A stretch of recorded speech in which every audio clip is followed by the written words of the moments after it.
Chapter 881. The emperor and ministers of the Jing kingdom had firmly rejected the proposal of the envoy from the Qi kingdom. There was no hesitation, which meant that there was no room for negotiation. The eldest princess was not only the eldest princess. She also knew many secrets of the Jing kingdom, including Tianfa, which could not be known to outsiders. These secrets could never be leaked to the Qi kingdom. Not to mention that the current situation in the court depended on the princess. Without the eldest princess, the construction of the academy would come to a standstill. The implementation of the marriage policy would also encounter huge obstacles. The envoy from the Qi kingdom did not propose any more peace talks. The morning court session ended on bad terms.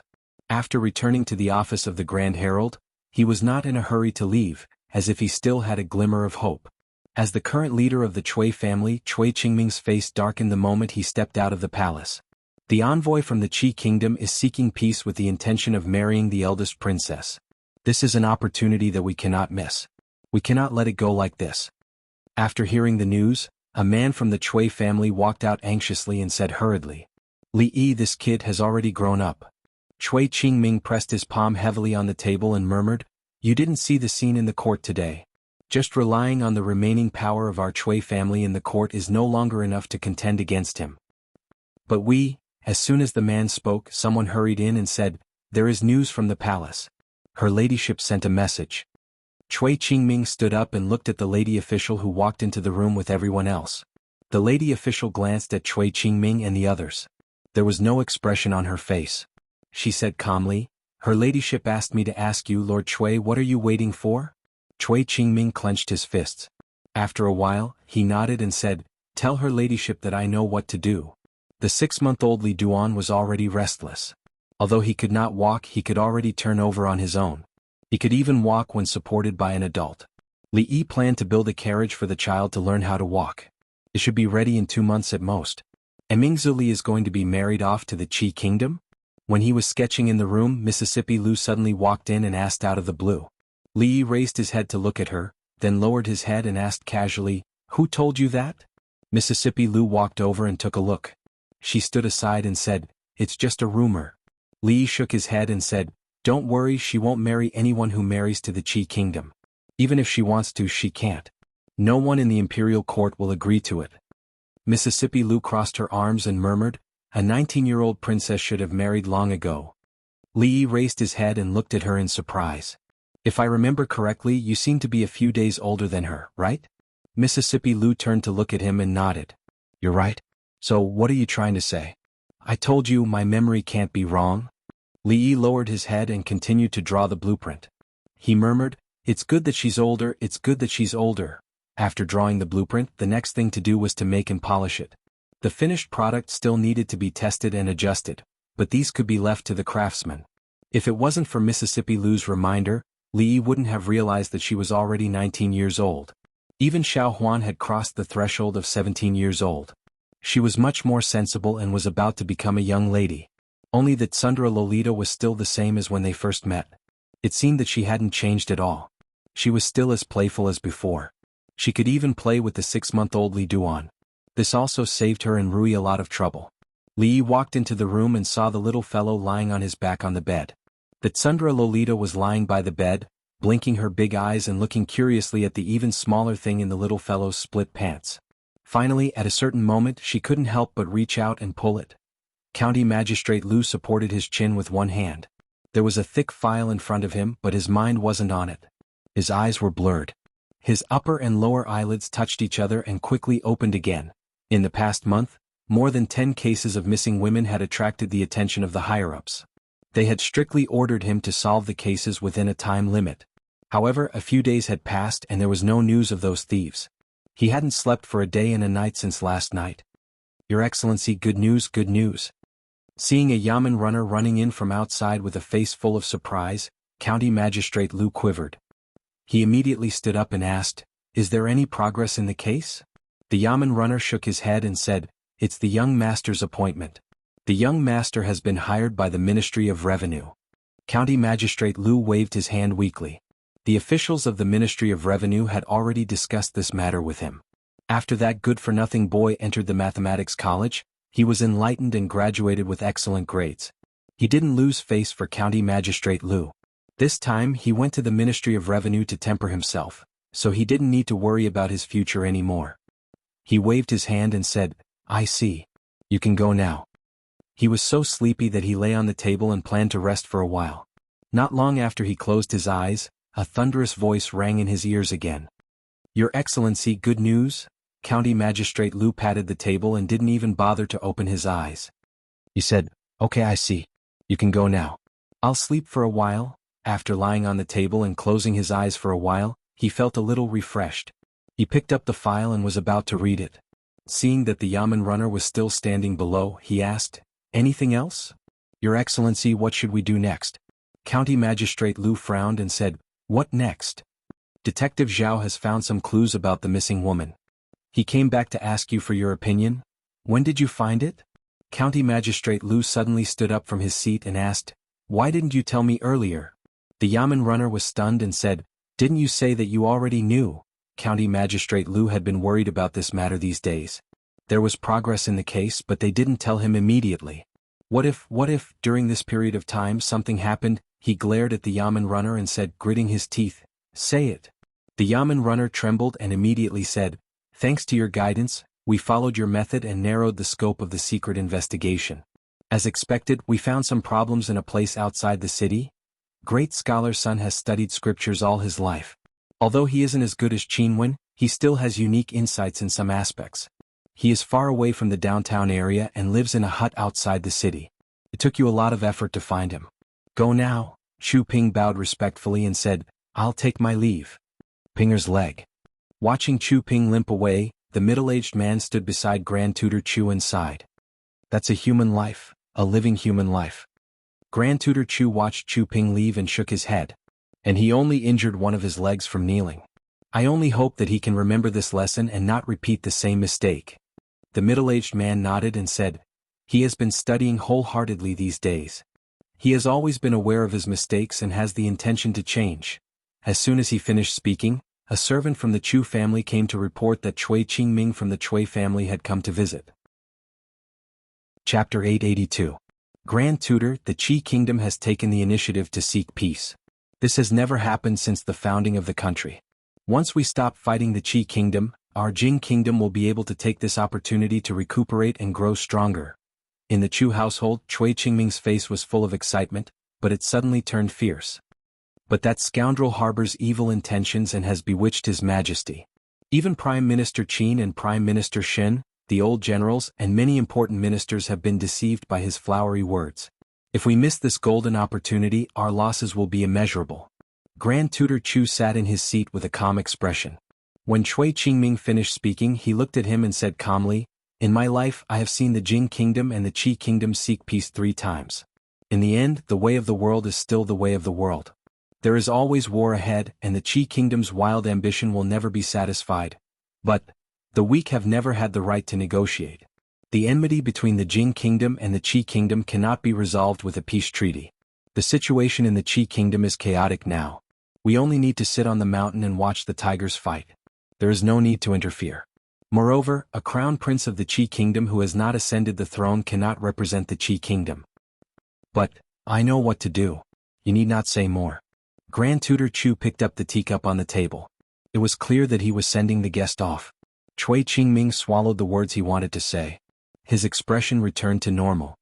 He slowly rose and said, "This junior bids his farewell." He walked out of the hall and walked back the way he came. Just as he was about to step out of the Chu household's gate, he heard hurried footsteps behind him. Brother Cui."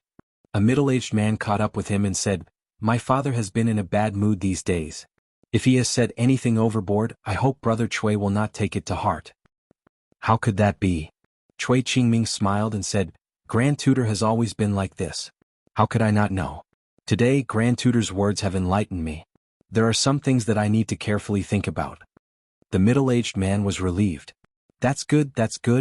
At the Chu family's entrance, Cui Qingming looked up at the nation's literary bones plaque. After a long while, he turned around and boarded the carriage.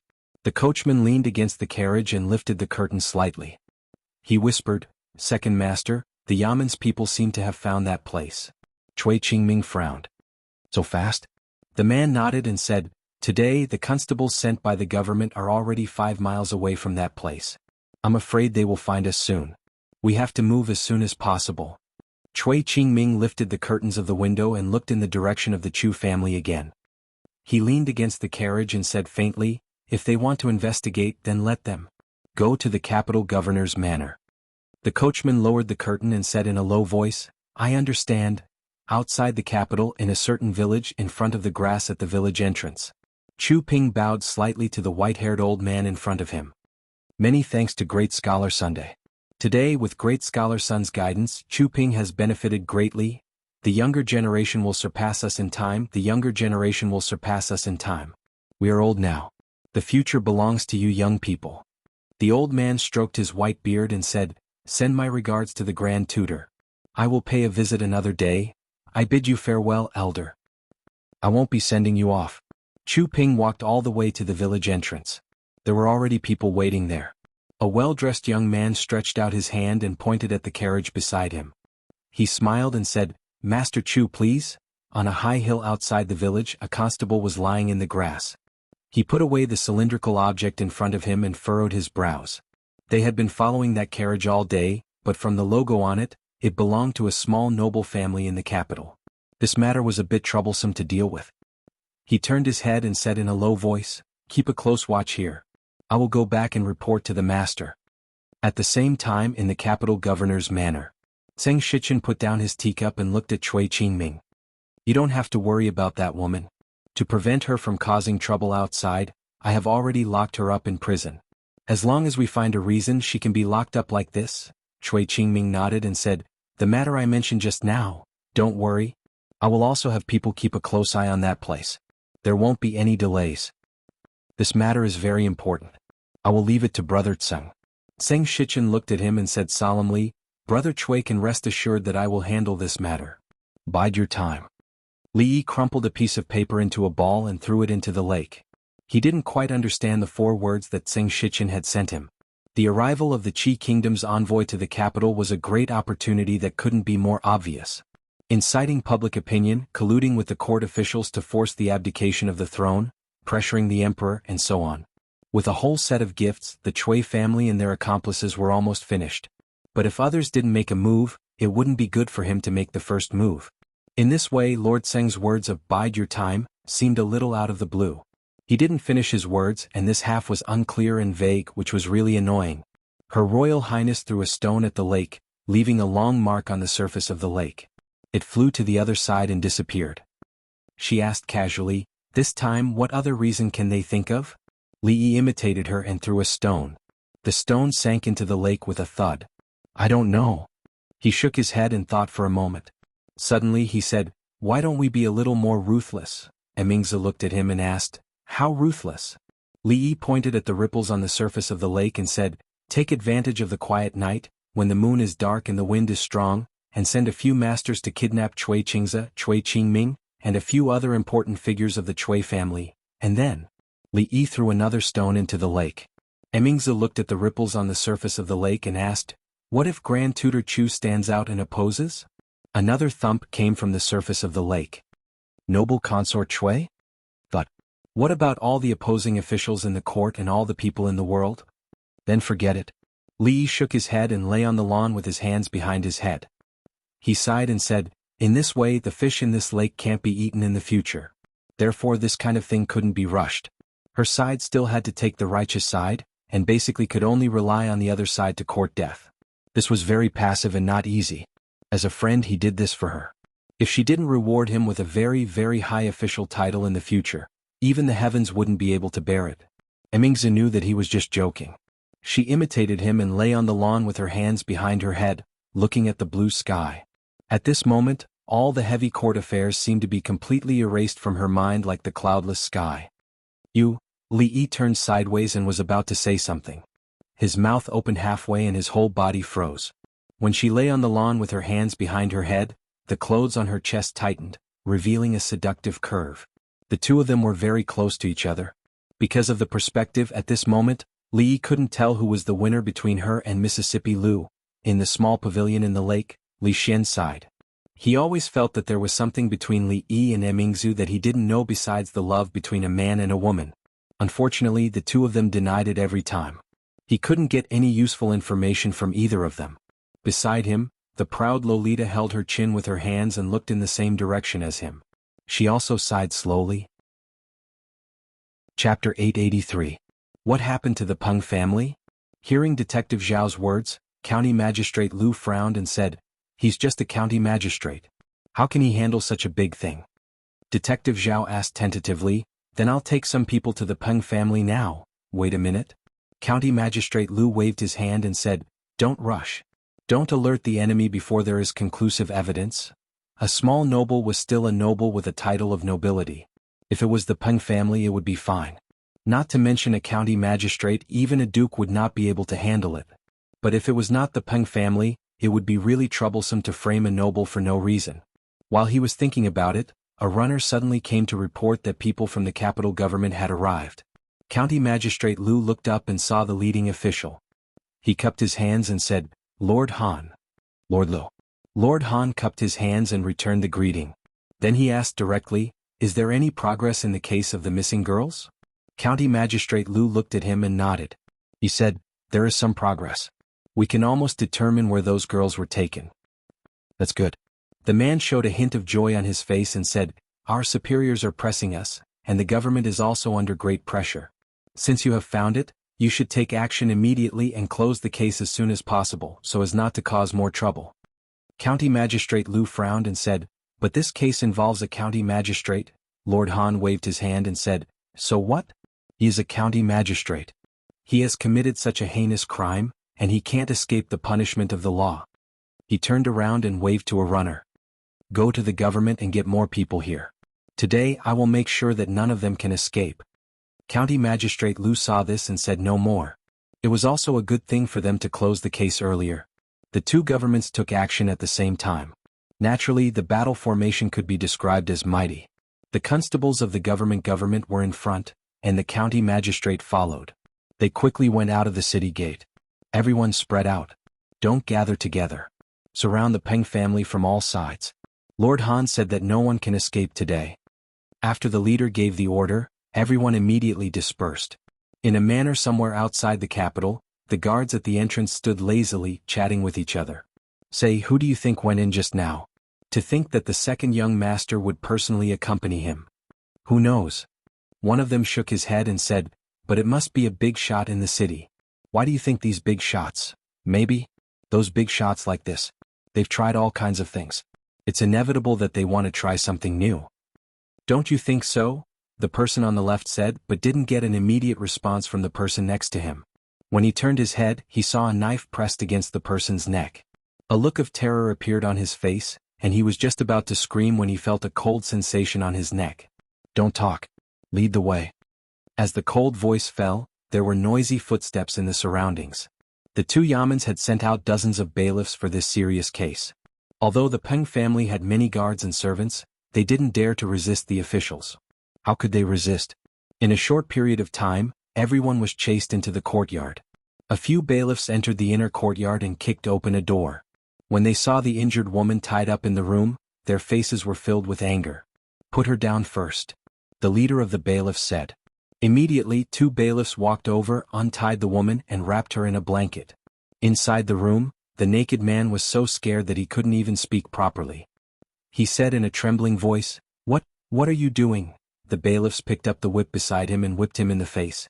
He said angrily, "Put him on and take him away." At the same time, the sound of doors being kicked open could be heard from every room in the inner courtyard. In the corner, a few bailiffs kicked open the door and rushed in.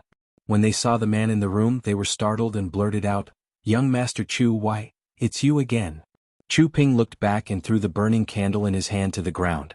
He looked at the door indifferently. The bailiff's expression changed and immediately said, "Quick, close the door." The case of the missing women that had attracted a lot of attention in the capital had finally been solved. After the women were kidnapped, they were forced into prostitution by the Peng family just to satisfy some perverted animal desires. When the Yamen bailiffs found the Peng family, there were still many people in the room who were doing the beastly things.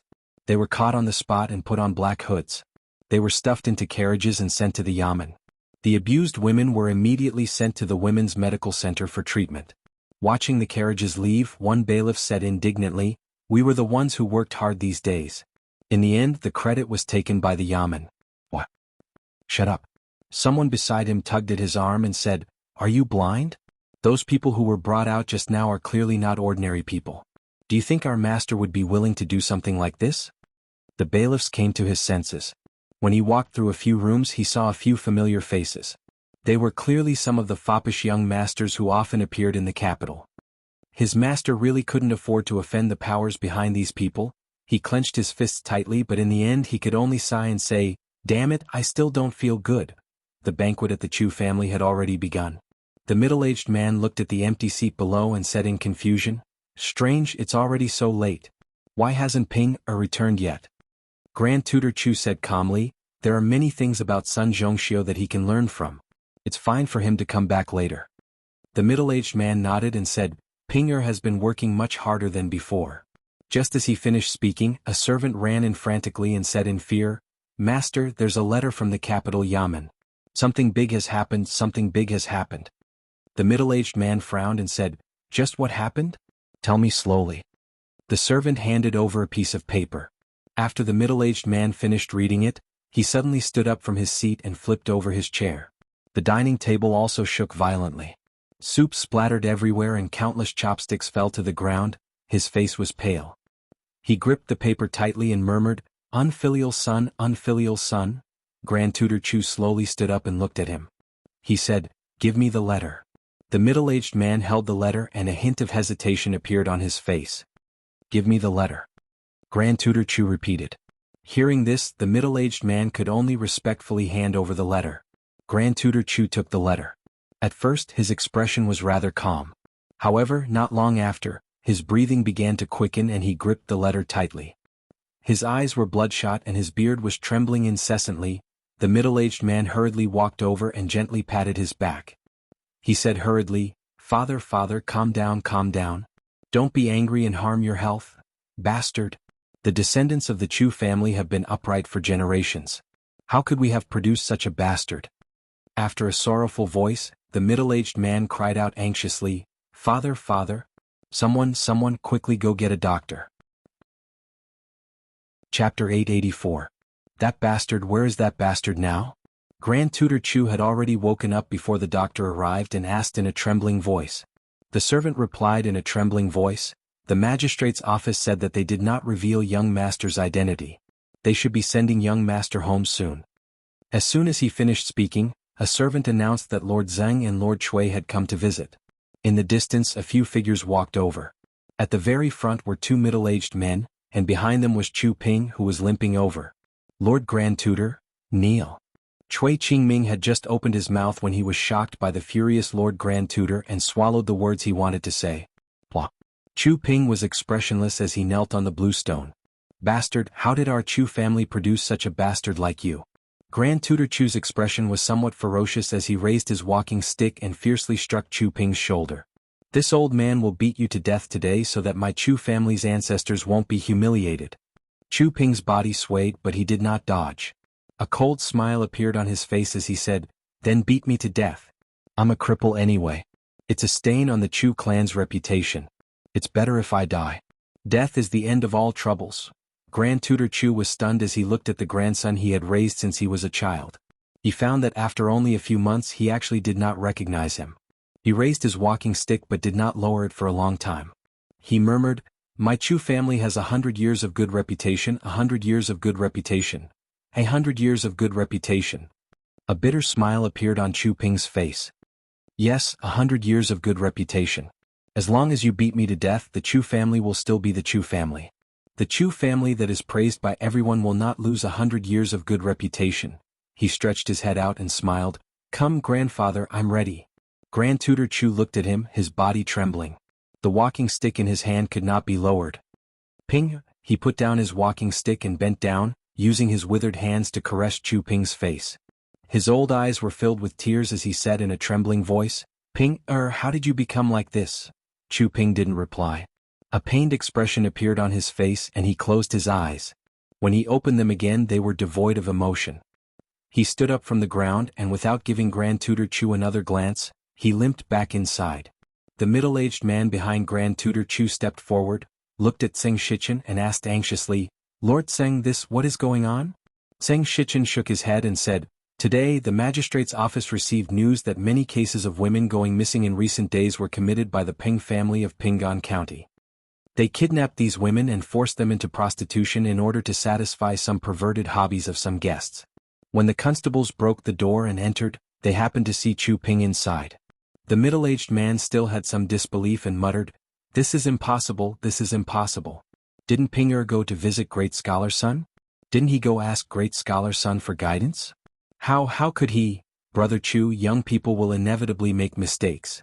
Cui Qingming waved his hand and said, "Even the king of Shu was temporarily expelled from the capital by his majesty because of a small mistake made by a young man. Nephew Chu Ping is still young. Although he has followed the Grand Tutor through thousands of mountains and rivers, he has truly experienced too little and is easily tempted by external things. In the future, with strict discipline, he will definitely correct his mistakes and become good again." The middle-aged man sighed and said, "I will have to trouble Brother Cui with this matter." Cui Qingming smiled and said, "Brother Chu, do not worry. No one knows that Chu Ping is also involved in this matter. As for other obstacles, Lord Zheng will also help clear them away just like last time. Thank you, Brother Cui." The middle-aged man said, then turned his head to look at Grand Tutor Chu and said, "Father, I will go see Ping." After seeing the middle-aged man leave, Cui Qingming took a step forward and said, "Grand Tutor, Chu Ping is still young. It is inevitable that he will make mistakes. Don't be angry, bang." Cui Qingming held his head as fresh blood flowed down his forehead. He stared in a daze at Grand Tutor Chu and said with some disbelief, "Grand Tutor, you, Cui Qingming." Grand Tutor Chu's eyes were bloodshot. He used his walking stick to point at him from a distance and said, "My eyes can't see clearly. Do you think my heart is also blind?" Cui Qingming held his head and looked at Grand Tutor Chu. After a long time, the shock on his face disappeared.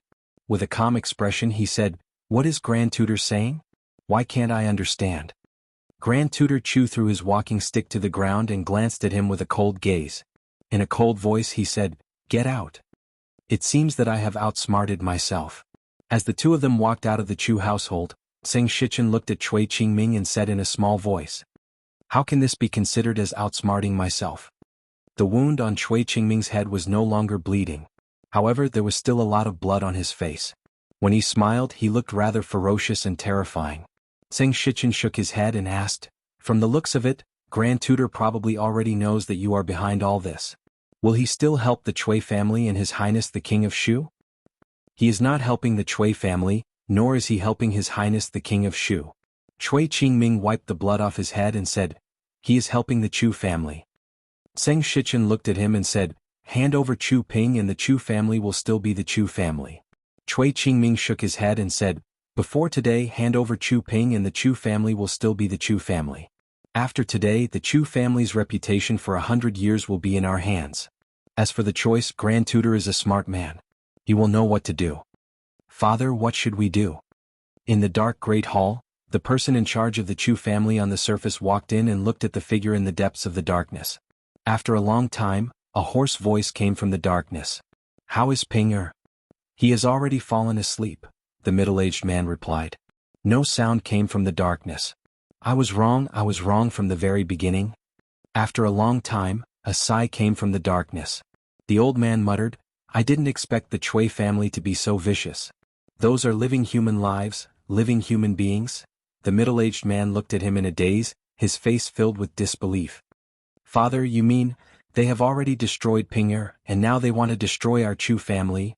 The old man slowly turned his head and looked at the ancestral tablets of the Chu family in the darkness. He muttered, "They want to destroy the reputation that our Chu family has built up over generations." The middle-aged man's body trembled as he said anxiously, "Father, you mustn't. You mustn't.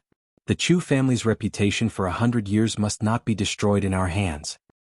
He gritted his teeth and said with great difficulty, "If it really doesn't work, then hand over Ping."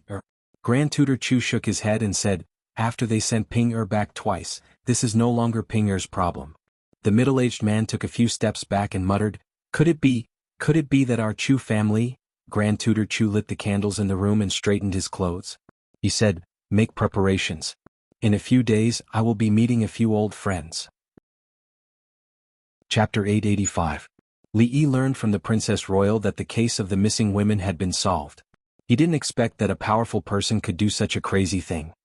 He turned to look at her and asked, "How are those women now?" Xianxia shook her head and said, "They are still recuperating in the medical center. It's not difficult to heal their physical injuries, but it's their hearts." Li Yi thought for a moment and said, "After such a thing happened, they must have a hard time in the future. Instead of being gossiped about, it's better to find a job for them in your place so that they won't be looked down upon in the future." He had heard about the situation that day. No one expected that the crazy Ping family kidnapped those women just to satisfy some people's perverted desire. The death of the head of the Peng family was not to be regretted, but how could those women who were physically and mentally injured live a normal life in the future? It was a big problem. Xianxia nodded and said, "I know this. What are you going to do with the playboys caught by the Peng family and them?" Li Yi looked at her and asked. According to the law, the head of the Peng family should be beheaded.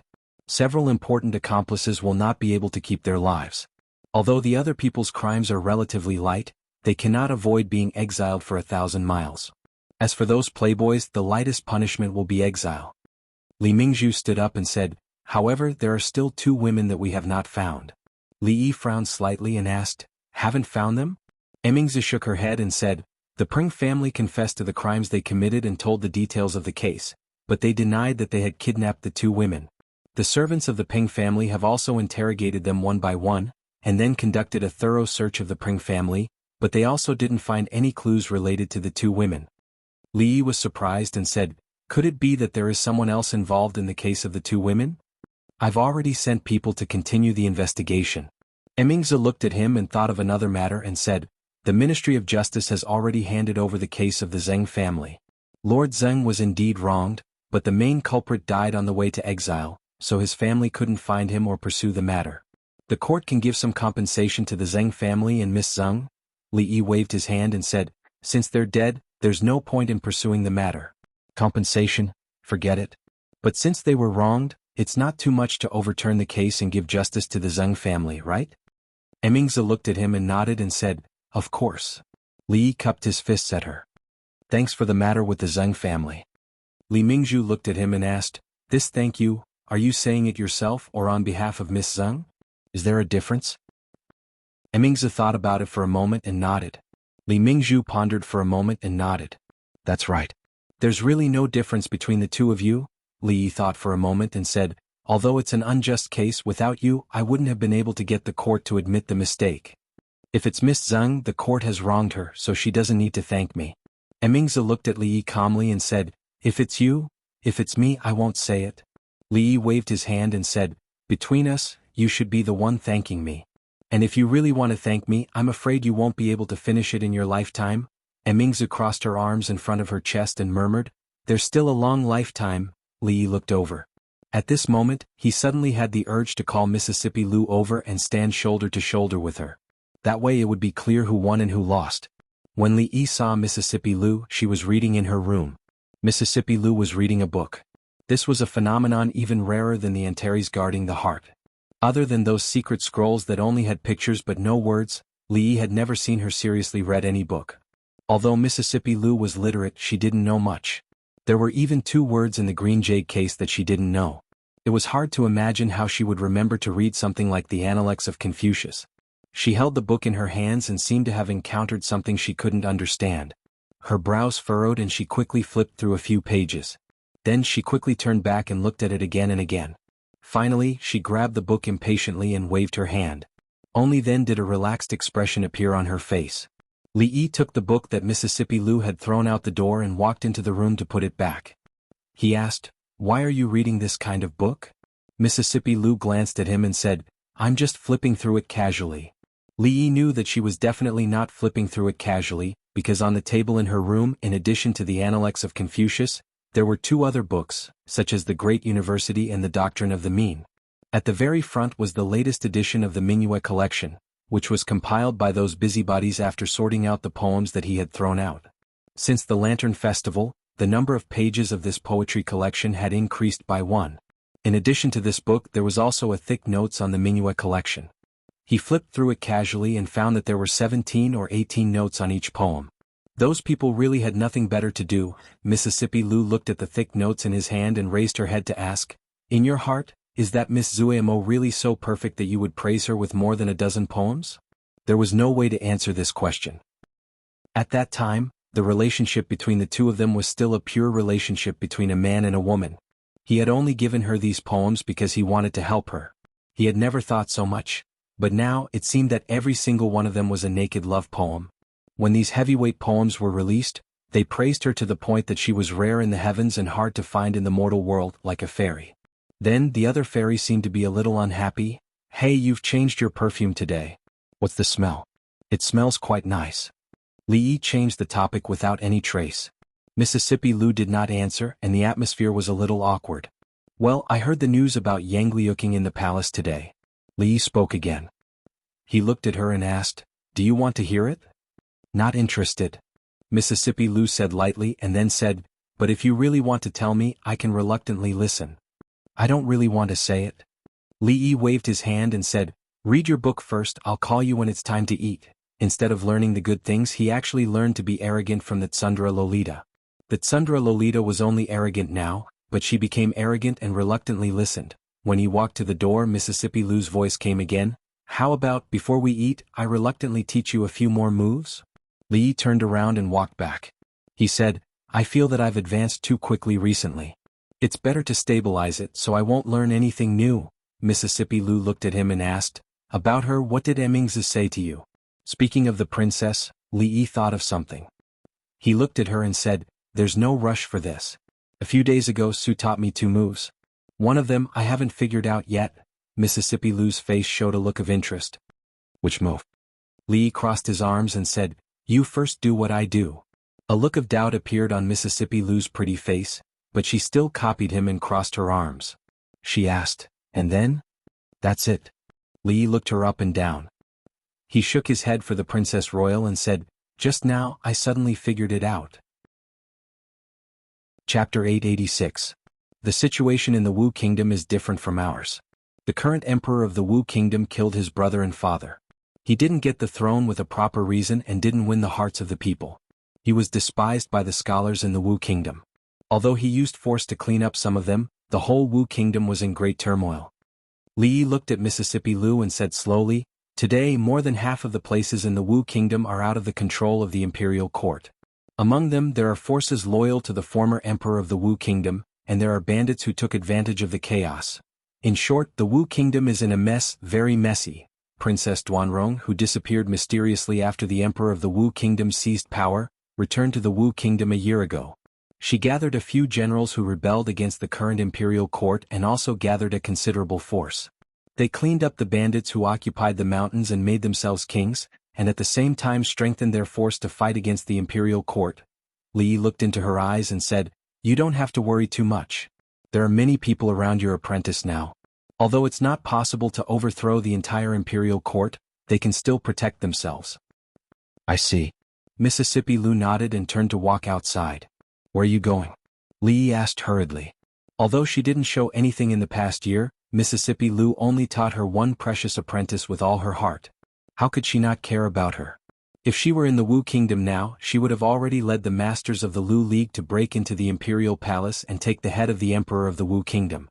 Mississippi Lou turned around and said, "I'll go ask Chief Su what tricks he taught you 2 days ago." Li's expression changed. This was more dangerous than her breaking into the imperial palace. He quickly walked in front of her and changed the topic. "Rui, do you remember the Taoist who followed us back from the Qi Kingdom?" "Of course I remember." Mississippi Lou glanced at him. She had only met a few grandmasters. How could she forget? "I heard from Su that the Taoist priest was about the same age as Su, but he looked like he was 2 generations younger than Su. Do you know why?" Mississippi Lou pursed her lips and said, "That's nothing. Taoist Kung Fu focuses on maintaining one's health. It has a certain effect of prolonging one's life and retaining one's youthfulness. That Taoist must be practicing a top-notch youth-retaining technique. I heard from my father before." As she said this, she seemed to recall something from the past. Her tone paused and her face darkened slightly. He was about the same age as Su, but he looked so young. Li had been eyeing old Taoist Yuan for a long time. His interest was immediately piqued and he hurriedly asked, "What? What did our father say?"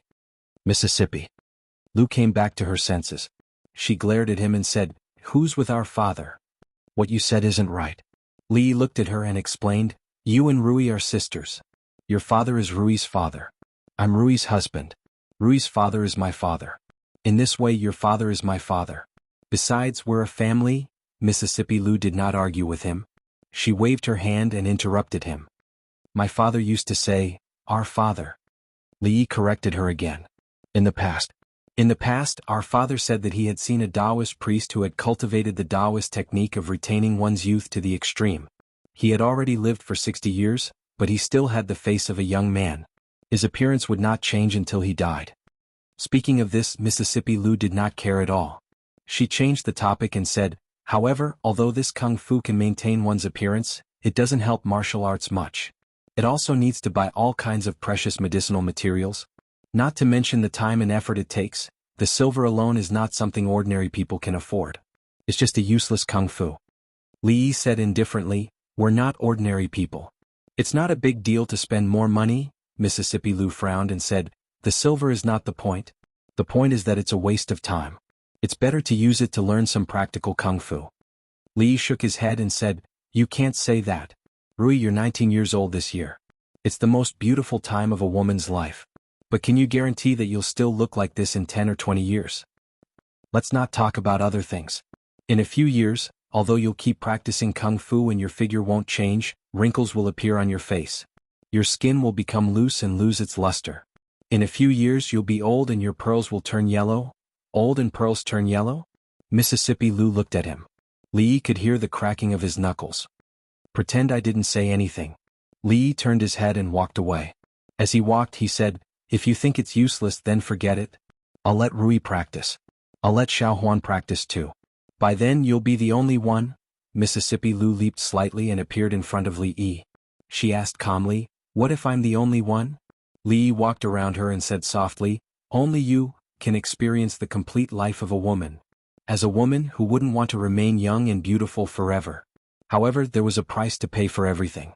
Using a large amount of time to cultivate the Taoist youthful but useless technique of retaining one's looks would affect one's martial arts path. But if she didn't learn it, her sister and Xuanhuan could keep their looks. After a few years, she would be the only one who would become old and withered. This was naturally something she couldn't tolerate." Mississippi Lu clenched her fists and looked at Li, who was about to slip out of the door. She said in a low voice, "Come back." Mississippi Lu looked at him and asked, "Taoism's kung fu has never been taught to outsiders. Not to mention this kind of top-notch art of retaining youth. That Taoist Yuan is a grandmaster and has a high position in Taoism. Are you sure you can handle him?" Li smiled and looked straight at her. He said, "In this world there's no one I can't handle." He could even handle a monk, let alone a Taoist. Although those people had no desires and only wanted to cultivate, it didn't mean they didn't care about anything. A few Taoist canons that didn't exist in this world pointed them to a few more paths of cultivation. It was just a useless secret manual. How could Taoist Yuan be reluctant to give it to them? With one more Taoist scripture, he would be able to impart all of his years of experience in practicing this technique. With one more book, he would have a consultant who would be at his beck and call in the future. With one more book. In order to prevent Mississippi Lu from aging so early, Li's hands were sore. "Take it." He tossed 2 booklets to her. One of them recorded the youth retaining technique, and the other recorded the insights and experiences of old Taoist Yuan and the seniors of their sect when they cultivated this technique. It would allow people to take fewer detours when cultivating. Although Taoist Yuan wouldn't give him a fake one out of respect for the Lord of Tao and virtue, it was necessary to let Rui and second great-uncle examine it first. After watching Mississippi Lu go to Rui's room, he sat down at the stone table in the courtyard. He took out a few pieces of paper from his sleeve and opened them one by one. In the end, the Chui family couldn't sit still. This time they had to be wary of not only the Chui family but also the Chu family. Ever since Grand Tutor Chu had returned to the capital, he had spent most of his time in seclusion. But recently, he had frequently visited the famous Confucian scholars near the capital. No one knew what they had talked about, but the scholars of the capital had frequently gathered and there had been many movements. In the end, the Chu family still made a move. Even though they were already mentally prepared, they still felt a little complicated when it happened. Her Royal Highness was already very famous among the scholars in the world, but if they didn't target the princess, Grand Tutor Chu, Li crumpled all the papers into a ball and sighed softly. Mississippi Lu walked out of the room and looked at him. Oh yes, there's one more thing. I asked, but Chief Su said he didn't teach you any techniques. Ah, he didn't? Li looked surprised. After a while, he nodded and said, oh, if he didn't, then he didn't. Maybe I remembered wrongly. Chapter 887. In the pavilion in the middle of the lake, Li was cracking melon seeds. Occasionally he would throw a few melon seeds into the lake to attract a few fish. The proud Lolita, with her sharp eyes and quick hands, caught them with a small net. She then quickly ran to her private courtyard and put them in a transparent fish tank. When only the two of them were left in the pavilion, Li Mingzhu stood up from the stone bench and said slowly, Grand Tutor Chu has been going around these days. He has gathered some influential scholars and encouraged the scholars in the capital and the vicinity of the capital to write a letter to ask Father to recall the king of Shu from Shuzhou and have him enter the Eastern Palace to preside over the court. What did His Majesty say? Li Yi had already peeled a plate of melon seeds. He picked up the plate and gestured to her. Her Royal Highness took the plate and gathered all the melon seeds that he had spent a long time peeling into her hands. Li Yi secretly swallowed a mouthful of saliva and wondered if he had expressed the wrong intention just now. When he handed the plate to her, he clearly wanted her to pinch a few seeds as a gesture. The princess ate all the melon seeds in a way that made Li Yi envious. Then she said, Father has not expressed his opinion, but this matter has greatly affected the scholars in the capital. It is not a long-term solution to leave it like this. Moreover, Grand Tutor Chu has already begun to visit some officials in the court. It should be for this matter. Many of those people were his students. After all, they have a righteous cause and Grand Tutor Chu has personally come forward, I'm afraid. The same method used by the Cui family and Grand Tutor Chu had a completely different effect. After all, the latter was simply the benchmark in the hearts of the scholars of the Jing kingdom. With a casual wave of his hand, countless people would echo him. There were peaches and plums all over the world. To be precise, the old emperor was also one of those peaches and plums. Grand Tutor Chu's influence in the Jing kingdom could no longer be described as 100 people at a single call. If it weren't for the fact that the king of Shu had made such a grave mistake, which could be described as a bastard or a rebellion, he wouldn't even need to make such a big fuss. All he had to do was stand out and make his stand clear. Naturally, countless people would follow him. But then again, Li Yi also felt that the old emperor treated the king of Shu and the Cui family differently from the other princes. It was even somewhat out of line with his usual style of doing things. They had been monarch and minister or friends for so long, and there was a tacit understanding between the Cui family and the king of Shu. Don't worry. You know His Majesty's temperament.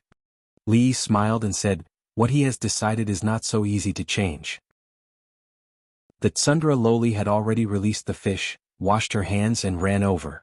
As soon as she entered the pavilion, she asked Li Yi, Sir, where are the melon seeds you peeled for me? I want to eat them all at once. Then she saw the empty plate on the table. Sir. She pouted and looked at Li Yi with an aggrieved expression. Li Yi looked at Emingzu, and the proud Lolita followed his gaze to look at Emingzu. Emingzu stared blankly at Li Yi, and the proud Lolita's gaze shifted to him again. Sir, Li Yi helplessly pinched her face and said, Okay. I'll peel more for you right away. On a grassy slope across the lake, a figure crawling there finally put down the binoculars in his hands. Something's wrong indeed. Li Xian hung the binoculars around his neck and slid down the slope. Through many long-distance observations, he could already confirm that Emingzu and Li Yi did not have the kind of relationship that he had always thought. They were using this relationship to cover up something that they did not want him to know. What was it that made Emingzu willing to put down her reputation? The fire of curiosity in his heart burned even more intensely. On the way back to the Academy of Sciences, he ordered a guard behind him. Bring me the person from yesterday. The guard responded. Not long after, a skinny old man was brought in. After walking into the room, the old man immediately bowed respectfully. This commoner greets your highness. Dispense with the formalities. Li Xin waved his hand and looked at him. He asked suspiciously, you said that you can guess what other people are saying by looking at their lips? The old man immediately said, Your Highness, this commoner has studied lip reading for decades. Although I can't say that I can guess everything correctly, I can roughly guess it. Teach me. Li Xian looked at him and said, Didn't you want to pass down your unique skill? I'll leave a place for you in the Academy of Sciences. The old man was stunned. He immediately knelt on the ground and said repeatedly, Thank you, Your Highness. Thank you, Your Highness. The Chu family. The middle-aged man helped the violently coughing Grand Tutor Chu back to his room. After a moment of hesitation he said, "Father, why don't you not go out for the next 2 days? You've just recovered from your cold. The doctor said that you should rest well at home. Since it's already begun, it can't be stopped." Grand Tutor Chu covered his mouth and coughed. "How has Ping been these days?" The middle-aged man sighed. "He locks himself in his room every day and doesn't say a word. But this makes me even more worried." Grand Tutor Chu turned to look in a certain direction and murmured, "It's my fault. I've restrained him too much in the past. Everyone, let's not be restrained today. We won't go home until we're drunk." At the Chui family banquet, Chui Qingming faced the crowd and laughed. The Qin family's fifth master paused, then said, "Moreover, I'm not in the court, so I really can't see clearly." Qin Xiang raised his head to look at the dark clouds covering the night sky, where not a single star could be seen. He sighed and muttered, "The sky is about to change. I just can't see clearly." The proud Lolita who had recently come to their house to freeload frequently looked at her dazed husband and reminded him, "Sir, the meat in the pot is cooked." Li came back to his senses. Looking at the slightly curled up lamb meat in the pot, he shook his head and said, "There's no rush. Let's wait for it to float up." Chapter 888. Led by Grand Tutor Chu, several famous scholars in the capital are no longer just asking for the King of Shu to return and take charge of the Eastern Palace. In the past 2 days there have been rumors among the officials they influence that you are the sycophant who obstructed the peace talks between the Qi and Jing kingdoms, stirring up a foul atmosphere in the court.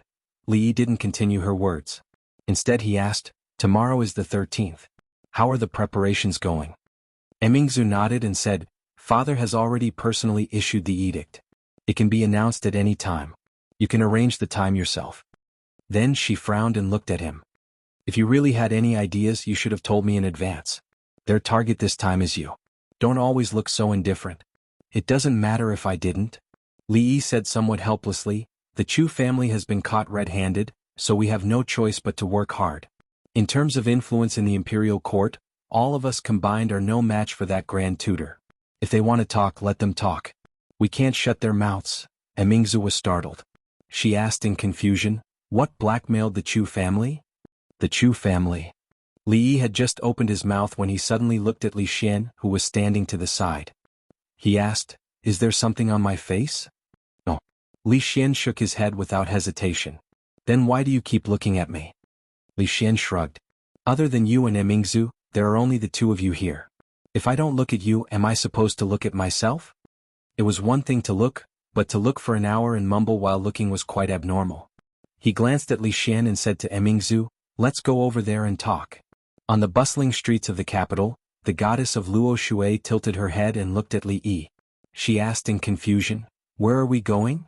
Li Yi said casually, "We have nothing to do anyway. Let's just walk around." Zheng Zumo looked at him and asked, "Do you remember what day it is today?" Li Yi was puzzled. "April 13th, what's wrong?" "It's nothing." She shook her head and looked ahead. She pointed and said, "There's a new jewelry shop over there. Let's go take a look." The goddess of Luo Shui wasn't in a good mood today. Along the way she didn't buy anything. She lowered her head and was lost in her thoughts. Only when the two of them were far away from the bustling city and there were fewer and fewer people around them did she finally come back to her senses. She looked around and looked at Li Yi. She asked doubtfully, "Why did we walk here?" Li Yi raised his head and looked at the plaque above the gate, which read, "Zheng Residence." He held her hand and smiled, "Let's go in." Zheng Zumo's body almost subconsciously paused. This used to be the place she was most familiar with, but also the place she was most unfamiliar with. It had carried her sweetest and happiest memories and was also the beginning of the longest nightmare she had ever had. She held Li Yi's hand tightly and looked back at him. Their eyes met for a moment. Then she turned back and let out a long sigh. She nodded and said, "Let's go." The two of them stepped on the stone steps. Li Yi pushed the door open. The heavy wooden door made a creaking sound, revealing a dozen figures behind the door. "Uncle Ho." Zheng Zumo looked at the old man who was bowing at the front. After a moment of daze, she looked back with surprise on her face. "Uncle Chi Nani Hua Xiaomei, you are Xiaomei. How did you, miss?" The dozen people all bowed.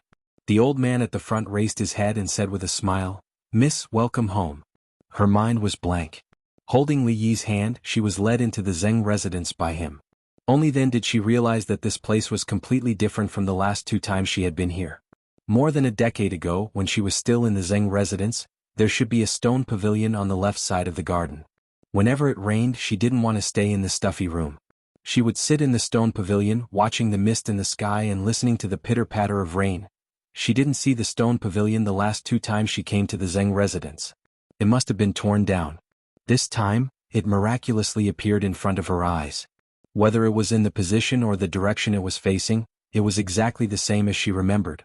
The previous 2 times she saw a few small houses that didn't exist for more than a decade. They must have been built in recent years. This time they disappeared as well, and an empty space under the wall reappeared. A long time ago, when the weather was fine, she would play shuttlecock with the maids in the Zheng residence. In the entire Zheng residence, she was the only one who could play shuttlecock without hitting the ground after 100 times. The decoration in the front hall was also very different from the last time. Tables, chairs, screens. These things began to overlap with the Zheng residence in her memory. This was the Zheng residence, the only Zheng residence in her heart. She looked at Li Yi and wanted to ask him something. However, Li Yi had already pulled her into his arms and whispered in her ear, "This is your birthday present. Do you like it?" Only then did she realize what he meant when he asked her, "Do you like it here?" The last time they came to the Zheng family's house, he asked her, "Do you like it here?" She didn't know how he got the Zheng residence from those people. She only knew that this was his birthday present for her, and that was enough. The imperial edict has arrived. A sharp and piercing voice suddenly rang out from outside. She hurriedly escaped from Li Yi's embrace and saw 2 fair-skinned, beardless men walking in. The eunuch glanced at them and said coldly, "His Majesty has an edict. Kneel and accept it." Whoosh. Other than Li Yi and Zheng Zumo, all the servants of the Zheng residence knelt on the ground and didn't dare to raise their heads in fear. Zheng Zumo was about to kneel as well, but Li Yi grabbed her wrist and glared at the eunuch. The eunuch shivered and immediately put on a smile that was uglier than crying. He quickly said, "Miss, you don't have to kneel. His Majesty specifically said that the court has wronged Sir Zheng. Miss, just stand and listen." He opened the edict and said in a loud voice, "The edict reads, the previous Minister of Revenue Zheng Shiji was loyal and dutiful. He worked hard and made great contributions. However, he was framed by a villain and the court misjudged him. Now that the investigation has been carried out, we should set things right. Reward the Zheng clan with 10,000 gold and 1,000 bolts of silk. The Zheng clan will be restored. Sir Zheng was wronged and will be posthumously conferred the title of Marquis of Loyalty." After reading it, he looked up anxiously and said, "Miss Zheng, please accept the edict." Seeing that she was standing there in a daze, Li Yi took the edict. The 2 eunuchs sighed in relief and left immediately. Li Yi held the imperial edict, looked at her and said in a low voice, "The imperial edict begins with the imperial edict. It is meant to announce to the world that the Zheng family was wrongly accused, and the world will return their innocence to them." She looked up with tears in her eyes. This is also your—" Li Yi wiped away the tears at the corner of her eyes and said softly, "This is the second gift I'm giving you." As soon as he finished speaking, his lips were kissed by her. It wasn't a light touch like before. Her tongue pried open his teeth. Although the movement was jerky, it was wild and passionate like never before. The servants of the Zheng clan had already left. When Zheng Shichen came in, he happened to see this scene. Ahem. After standing there for a long time, he finally couldn't help but cough. The goddess of Luo Shui was like a frightened rabbit. She pushed Li Yi away in a hurry and clasped her hands together. She said helplessly, "Second uncle." Clang. Zheng Shichen felt like he was struck by lightning. The thing in his hand fell to the ground. Chapter 889. Zheng Shichen hurriedly picked up a box from the ground and put it on the table. "This is the contract of Steward Ho and the others. From now on, let them stay here." The blush on Zheng Zumo's face hadn't disappeared. She lowered her head and didn't dare to look at anyone. "Thank you, second uncle." Hearing this title again after so many years, Zheng Shichen couldn't hide the joy on his face. He also let out a long sigh of relief. She was willing to call him second uncle, which meant that she had let go of the knot in her heart from 13 years ago. This was also the knot in his heart that he couldn't let go of for a long time. "Then, I'll leave first."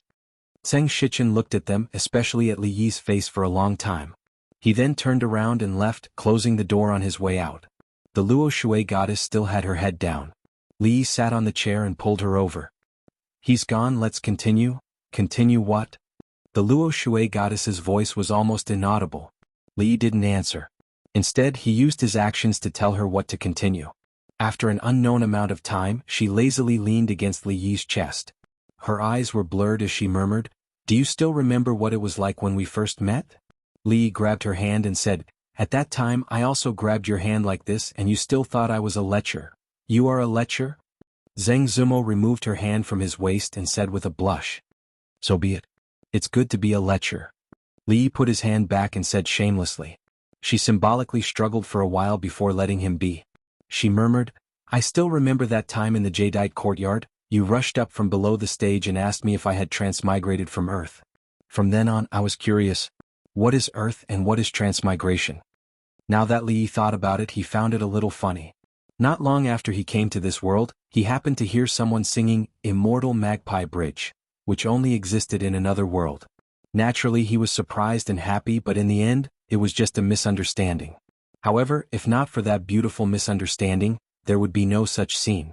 He couldn't help hugging her tightly and said with a smile, "It's a secret." She grew up here and naturally had an unforgettable feeling for this place. When the two walked out of the room, Li Yi had already discussed with her.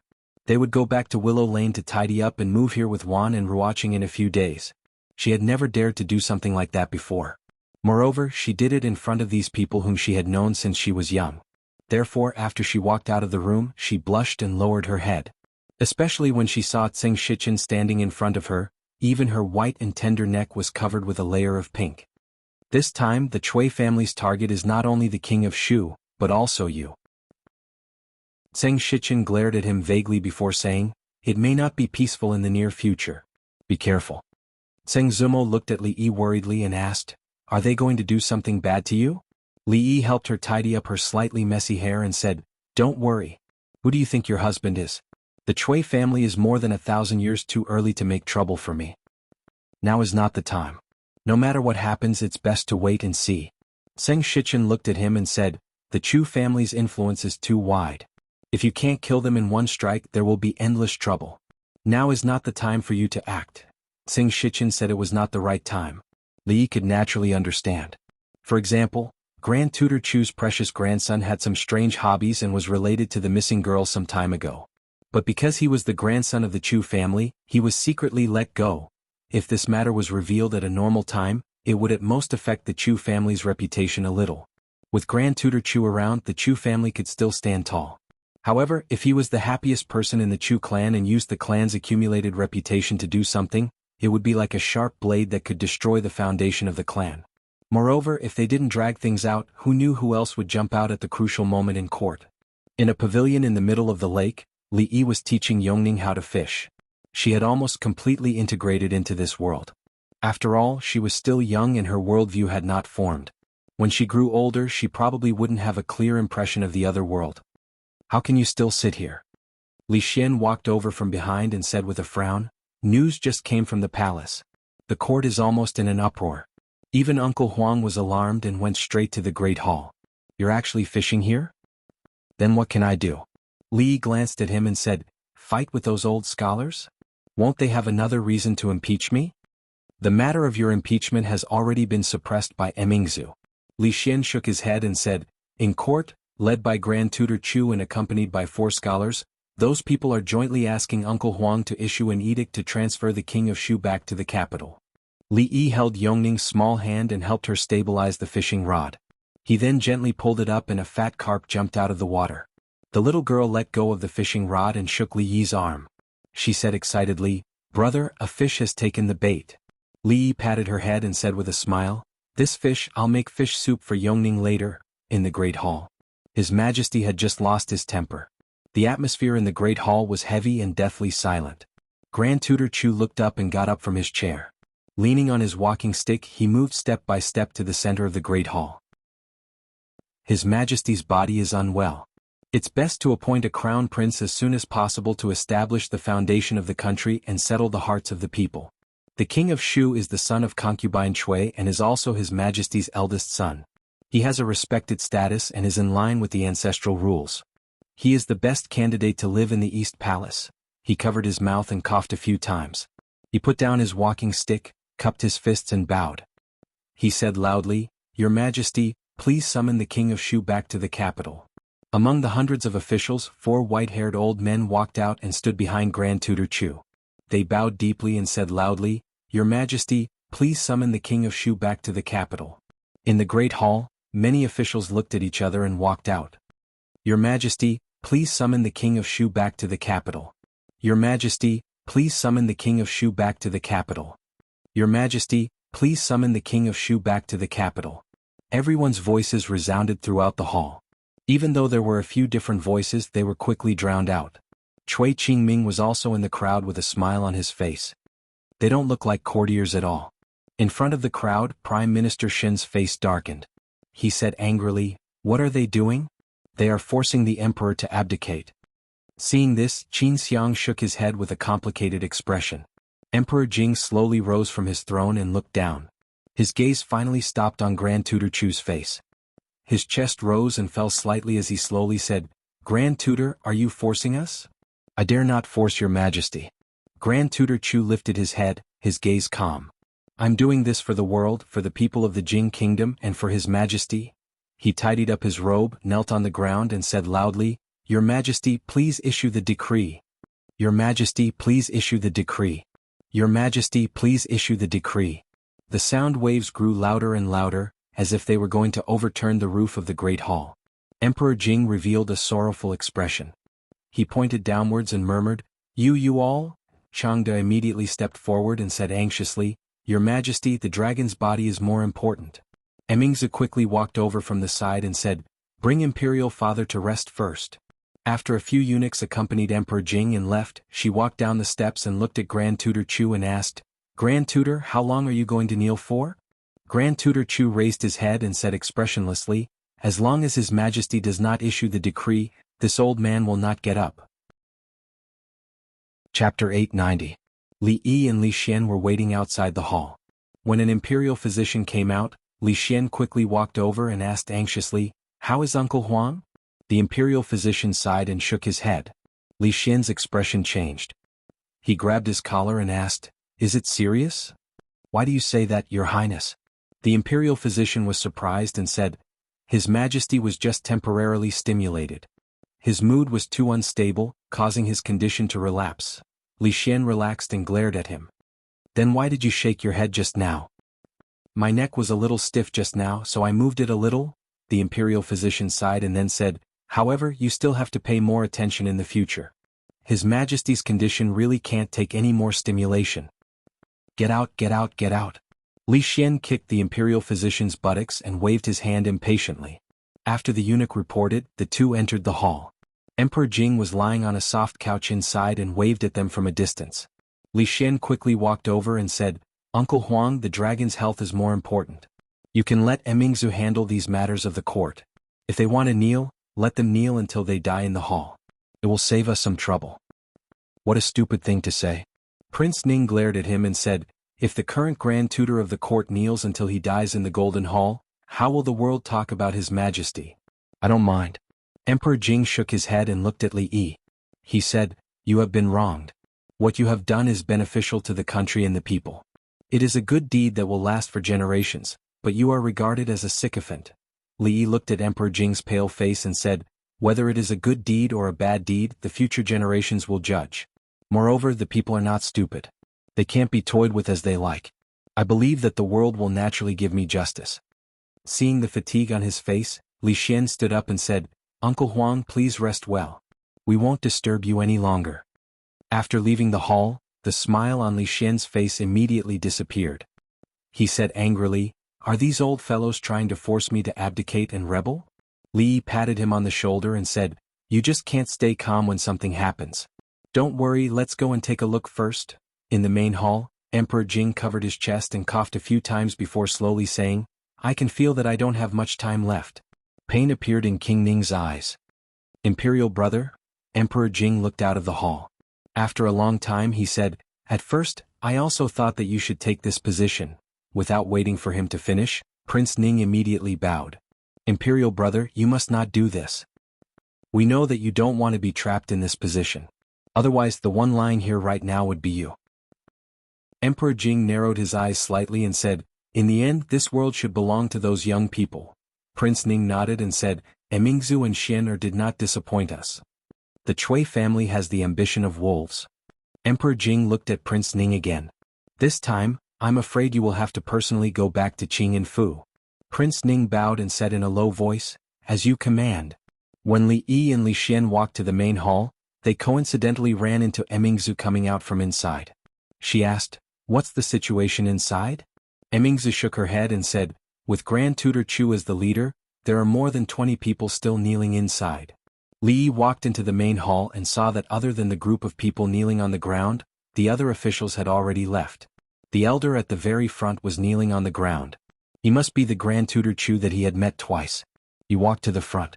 Grand Tutor Chu heard the sound of footsteps and slowly raised his head. Li Yi hurriedly waved his hand and said, Grand Tutor, there is no need to be so courteous. Please rise, I really cannot accept such a great courtesy from you. How dare you? How dare you? Before Grand Tutor Chu could speak, a series of harsh voices came from behind him. The 4 scholars looked at him angrily. The officials of the court behind him all shrank their necks and did not say a word. Grand Tutor Chu's expression was calm as he lightly said, I kneel for the world and the ancestral system. When the emperor is ill, the Eastern Palace should be established to stabilize the court and the people. This is the rule set by the ancestors. Do you really want to be a treacherous official who disregards the ancestral system and causes trouble for the world? Such a heavy crime, this junior can't afford to bear it. Li shook his head and bent down. In a small voice he said, I am only worried that your grandson, a young man in the prime of his youth, will injure his legs if he kneels for too long. Grand Tutor, you're already so old. If something bad happens to you and you collapse, I presume that official Chui, who does not wish to reveal his name, will be very sad? The old man looked at him and his gaze suddenly froze. What did you say? Li looked at him and asked, forming a clique for personal gain and pressuring the emperor in the Golden Palace. Is this the righteousness that Grand Tutor, as a scholar of the Jing Kingdom? Grand Tutor Chu's gaze slightly froze. He coldly said, my righteousness is not for you to judge. Grand Tutor's reputation is illustrious. Naturally I cannot judge. Li once again lowered his voice and slowly said, I wonder if those women who have been trampled upon by your grandson, who have been seriously injured in both body and mind, can be judged. Grand Tutor Chu's expression changed. He stood up shakily with the help of his walking stick and pointed it at Fan Xian. In a trembling voice he said, You traitor, don't you dare sully the Chu family's clean name. The Chu family's clean name for 100 years is not easy to obtain. Grand Tutor, please reconsider. Don't casually use it to gamble. Li shook his head and turned to leave. The people in the hall looked at the dazed Grand Tutor Chu and looked at each other. An old man finally could not help but ask, Grand Tutor? Grand Tutor Chu waved his hand and said, Get up. We will discuss this matter at length when we return. Watching the people leave the hall from afar, Li Xian asked in confusion, What did you say to that old man? Li watched the group leave and said, I told him that the old man's body is weak and that kneeling for too long is not good for his health. That's all? What else? Li shook his head and said, This is for his own good. If he still does not listen, then he can only blame himself. Li Xian shook his head and said resolutely, Impossible.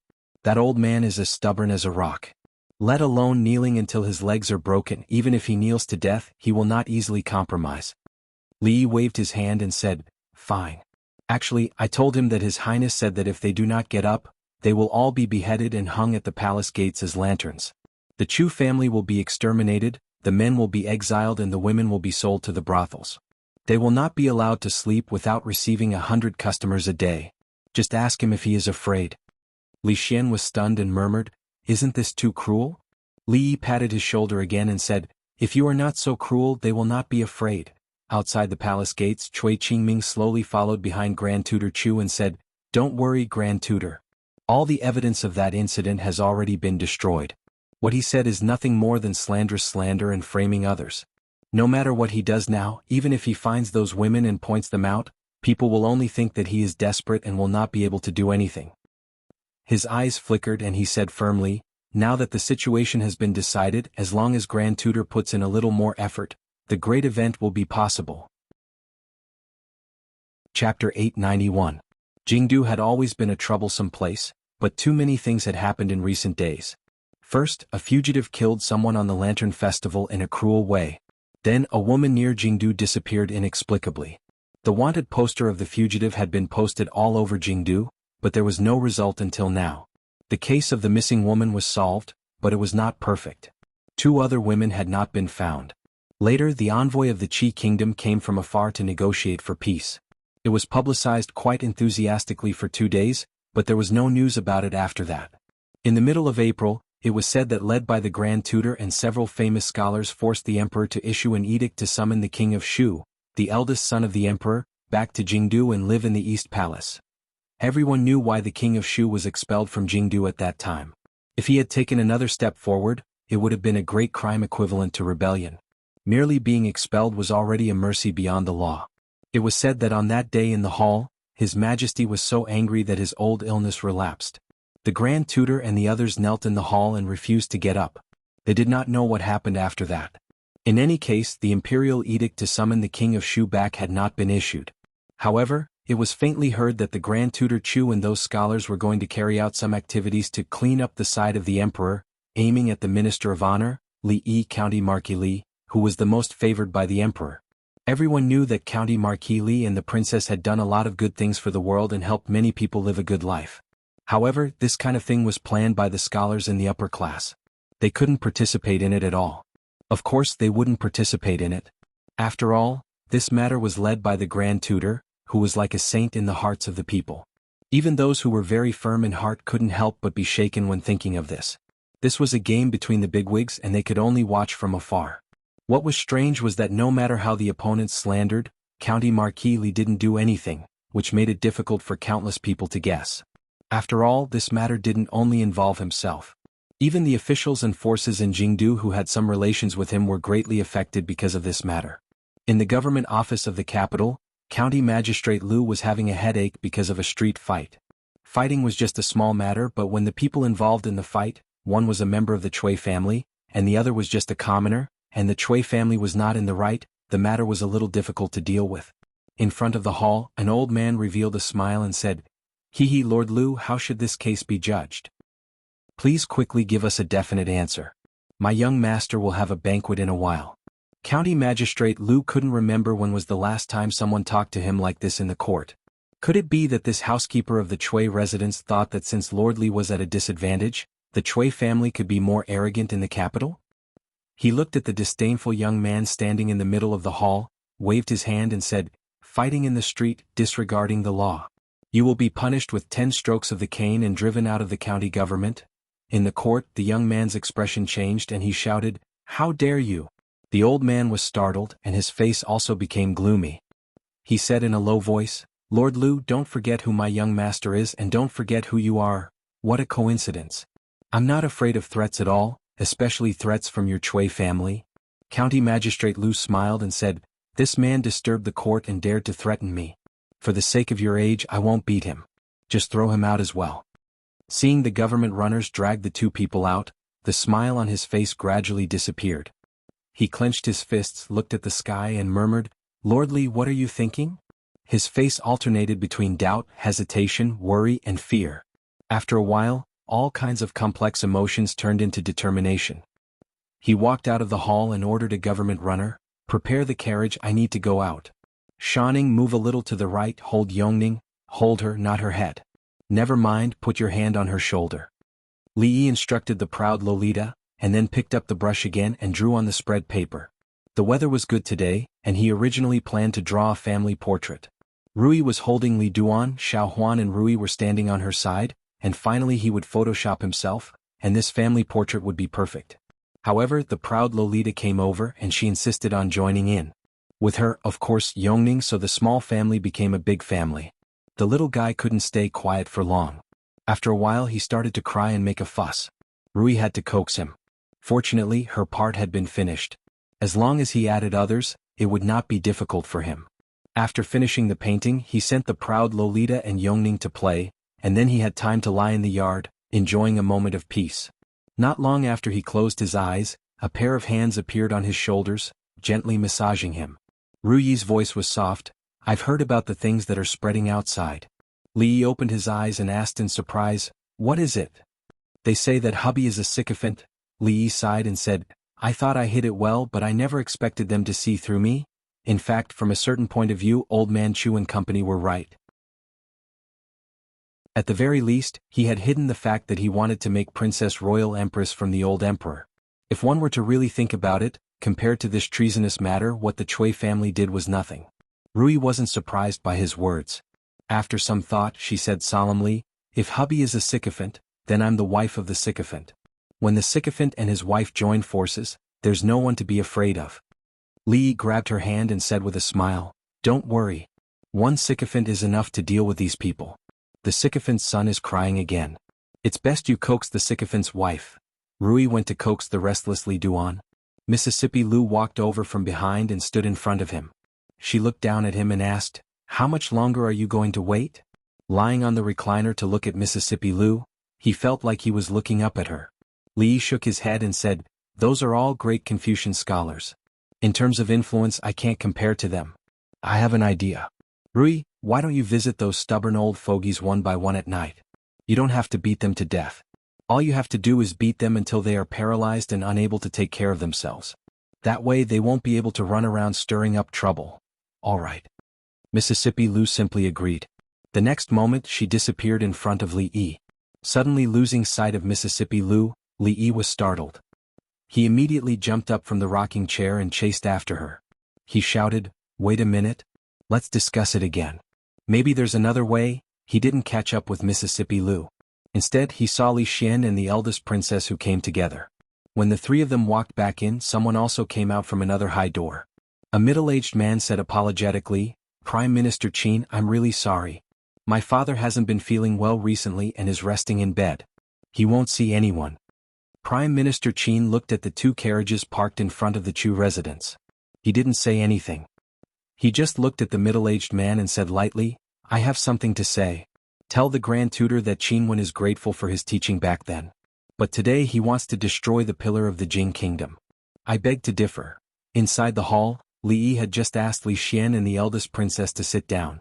Before the tea was served, Fang walked in from outside and said, "Martialord Tseng is here. Tseng Shichen should be here soon." Li Yi nodded and said, "Invite him in." Tseng Shichen was wearing casual clothes today. When he walked into the hall, he looked up and was stunned at first. Then he immediately bowed and said, "Tseng Shichen greets the princess and the crown prince." Chapter 892. As though he hadn't expected the princess and the crown prince to be present, Tseng Shichen lowered his head and drank his tea without saying a word. Li Xian glanced at him and raised his brows. "Sir, is there something you need?" Li Yi waved his hand and said, "Ignore Lord Tseng for now. Speak your mind." Li Xian looked at him before looking at Tseng Shichen. He seemed to understand something before he frowned and asked, "You actually asked me what I need? Don't you know why we're here?" Li Yi shook his head. "What? Let me make this clear. If the Academy of Sciences runs out of funds, don't look for me. Look for Emingzu to borrow it. My family has high expenses. She can't even spend her money." Purge the emperor's side. Li Xian slapped the table and said, "That old man Chu has taken the lead to purge the emperor's side on behalf of Uncle Huang. He wants to get rid of the sycophants, but you're still sitting here drinking tea?" He said angrily, "Although Old Man Chu is respected and the Chu family has an extraordinary influence in the world of officials, making it nearly impossible to find any flaws, you can't just sit here and wait for death. It's not like I can't find any flaws." Tseng Shichen put down his teacup, looked at Li Xian and said, "Your Highness, you may not know this, but in the case of the missing woman case that was solved a few days ago, Grand Tutor Chu's grandson was captured on the spot at the Peng residence. It was only because someone exerted some influence that the case was left unsettled." Li Yi and Emingzi didn't look surprised. Instead, it was Li Xian who was taken aback. He stood up abruptly and asked, "Something like that happened?" Tseng Shichen nodded. When he saw Li Yi and the princess's expressions, he knew that the Cui family had been too naive the previous time. Even if he didn't say anything, he wouldn't be able to hide it from them. Li Xian frowned as he paced around the hall. He muttered, "But this alone isn't enough to topple the Chu family. It won't be a good thing if we anger old man Chu. That old fellow even said something about scholarly bones. What bullsh *t scholarly bones? What if we add a murder case?"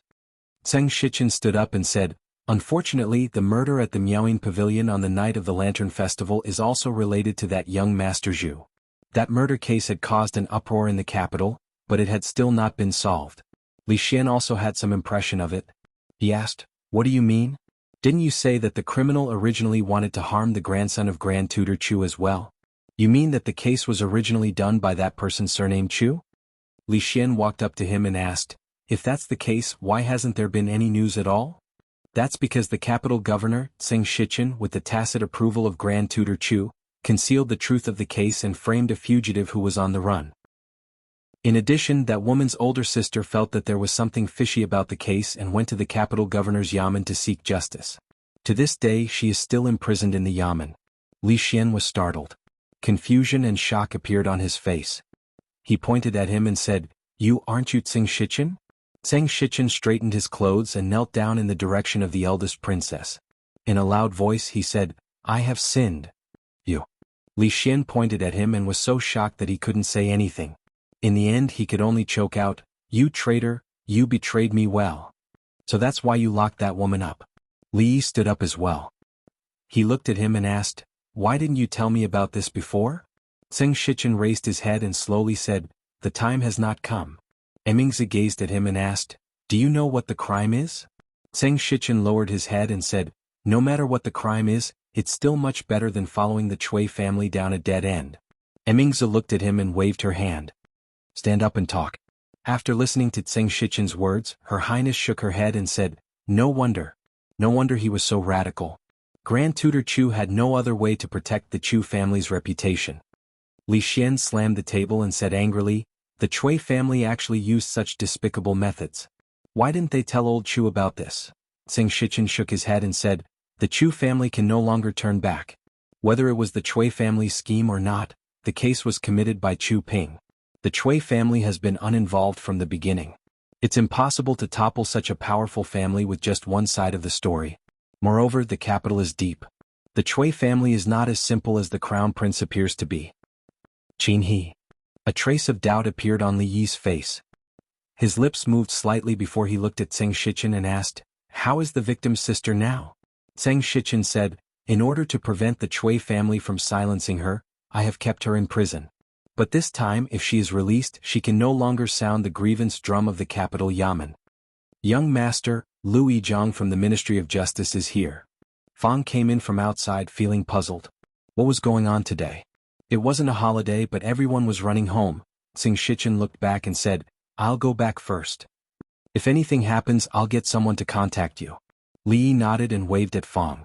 He said, Send Lord Tseng out through the back door. Lord Li. After Lu Yizhang entered he first bowed to Li Yi. Just as he was about to speak, a voice rang in his ear. Do you only have eyes for Lord Li? Lu Yizhang was startled. When he saw the two people behind Li Yi, he immediately bowed and said, Greetings Your Highness Crown Prince. When he looked up again his mouth opened, but he didn't know if he should speak. Li Yi waved his hand and said, It's fine. The princess and crown prince are on the same side. Tell me, how's the investigation of the case? Lu Yizhang nodded and said, The two missing women have been confirmed to have nothing to do with the Peng family. In the process of investigating the case, I unexpectedly found that the number of missing women in the capital region in the past 2 years has far exceeded the previous years. But the places where they went missing before were relatively scattered, involving more than a dozen counties. The number of missing people in each county is not large, but if you add them up, it is an extremely terrifying number. Li Yi frowned slightly. There are so many people but there's no clue at all? Lu Yizhang shook his head and said, All the clues were inexplicably cut off after extending to the capital. Until now, there has been no useful discovery, and there is no direct evidence that these are related to the Chui family. Li Xian looked at him in surprise and asked, You suspect that the Chui family is also involved in the business of abducting women and selling women? I don't know. Li Yi shook his head and said, Whether or not it has anything to do with the Chui family, we should always try our best to find the two missing women. Otherwise this case will not be over. He turned his head to look at Lu Yizhang and said, You continue to follow up on this case. Then this subordinate will go back first. Lu Yizhang nodded. After a few steps, a trace of hesitation appeared on his face. He then turned his head and said, Milord, you can deal with those rotten scholars with all your strength. There is no need to pay attention to the Chui family. Li Xian looked at Lu Yizhang's back as he left, then turned his head and said, Why do I feel that there is a hidden meaning in his words? Li Yi looked at him in surprise. You can hear the hidden meaning in his words? Without waiting for Li Xian to reply, Fang walked in with a surprised expression. He looked at Li Yi and said, "Young master, someone has come again. It is the old man called Prime Minister Qin who came last time." Li Xian and Emingzi looked at each other. The regent eldest princess was together with the country's traitor, which was rumored to be the talk of the outside world. It was not good for the prime minister to see it. Emingzi looked at him and walked behind a screen with Li Xian. The white-haired old man stepped into the hall and said, "Young people are indeed fearless. The outside world is like a tide of rumors, yet you are still able to sit still." Li stood up and cupped his hands. "Prime Minister Qin, please sit." "All right, I won't be sitting. I've only come here today to bring a message to you." Prime Minister Qin stood at the door and looked at him calmly. He said, "Stick to what you think is right. There are still many discerning people in the court. They will not watch everything you and Her Highness have done for these countries be destroyed in the hands of those with ulterior motives. Although I am old, with my old bones I can still block them for you young people." He said one sentence and only one sentence. After that he turned around and left. It had to be said that Li Yi used to have some misunderstandings about the old man in front of him. However, some things that happened later changed his impression of Prime Minister Qin. Regardless of the Qin family, Prime Minister Qin was an old man who lived a pure life. He was an old man worthy of admiration. He watched Prime Minister Qin's figure disappear and Fang's big face appeared in front of him again. Fang's face showed an extremely puzzled expression. "Young master, what festival is it today?" Li looked at him and asked, "Who is here?" "Old Lu of the county government." Chapter 893. County Magistrate Lu must have had a hard time these days. He must have been under a lot of pressure from all sides. "Have a seat, Lord Lu." After he walked into the hall, Li stretched out his hand and turned to Fang, "Go make a cup of tea for Lord Lu." County Magistrate Lu sat down uneasily. Seeing the teacups on the table, he was slightly stunned. There were some guests just now. Emingzi and Li Xian didn't come out from behind the screen, and Li didn't explain too much. He looked at County Magistrate Lu and said, "Lord Lu, I've troubled you these days." "Lord Li, please don't say that." County Magistrate Lu hurriedly stood up and cupped his hands, saying, "Without Lord Li there would be no me, Lu Dayo, today. I can still distinguish some things." Li smiled and asked, "Lord Lu, did you encounter some difficulties today? Could it be that someone from above is pressuring you?" County Magistrate Lu smiled carelessly and said, "I'm the magistrate of the capital city, the magistrate of His Majesty and the common people. Other people and other things have nothing to do with me." He looked at Li Yi and asked, "I wonder if Lord Li still remembers this lowly official's friend?" Li Yi was stunned. He thought for a moment and asked, "Lord Lu, are you talking about the friend of the single-eyelid parents?" Lu Dayo nodded and said, "Yes." Obviously, old Lu hadn't completely let go of this matter. Li Yi picked up the teacup and took a sip, indicating him to continue. He looked solemn and asked, "Lord Li, I'll ask you again, is it really impossible for parents with single eyelid to give birth to children with double eyelid?" Li shook his head and said, "I know it may be hard for Lord Lu to accept this matter, but this is indeed the law of nature, which has almost never changed since ancient times." County Magistrate Lu looked at Li Yi with hesitation on his face again. Finally, he made up his mind and said, "To be honest, the person I'm talking about is not my friend." He had used this trick countless times, but he never thought that the person was a friend of County Magistrate Lu. Li put down the teacup, sighed and said, "In fact, I have known it for a long time." This time it was County Magistrate Lu's turn to be shocked. He looked at Li Yi and asked in disbelief, "Lord Li, you also know that the King of Shu is not His Majesty's biological son?" He finally breathed a sigh of relief in his heart. If Lord Li had failed in the confrontation with the Cui family, his fate would not have been any better. Losing his official hat would have been a light punishment, and he might even have been killed. However, this matter was too important and his life could be in danger at every turn. If it wasn't for his trust in Lord Li, unless it was a matter of life and death, he would definitely bury this secret in his heart forever. Unexpectedly, Lord Li had already known about this matter. "What did you say?" Li looked at him in a daze and asked, "Isn't your friend with single eyelids you?" County Magistrate Lu was surprised and said, "How could my friend be me? You mean His Majesty?" Li reached out a hand and motioned him to stop talking. He rubbed the area between his eyebrows and tried to recall something in his mind. The old emperor had single eyelids, which was right. The King of Shu had double eyelids, which he also remembered very clearly. Imperial concubine Shui, Imperial concubine Shui. The key was Imperial concubine Shui.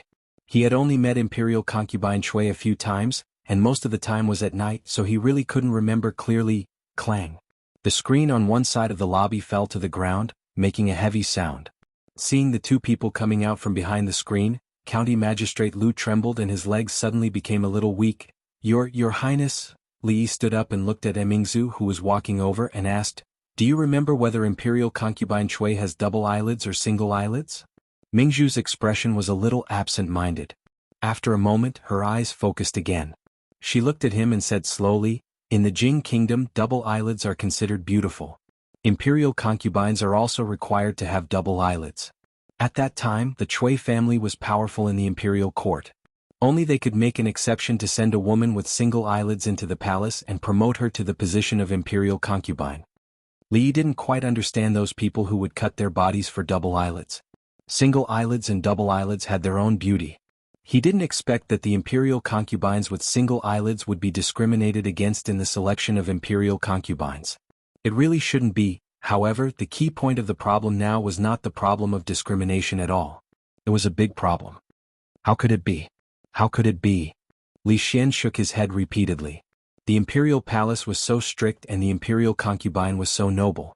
How could she do such a thing? Moreover, neither the Chui family nor imperial concubine Chui had any reason to do so.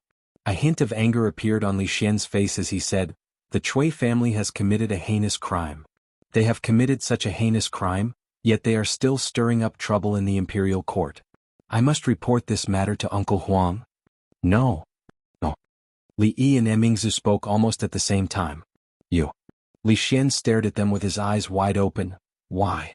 This matter was related to the reputation of the imperial family. It was a crime punishable by extermination. Once it was investigated, not only the Chui family but anyone who had anything to do with the Chui family would not be able to escape. Those people had forced the emperor to summon the king of Shu back to the capital. They had become traitors who wanted to steal the country. It was good enough that they could protect themselves. How could they still be in the mood to clean up the side of the emperor?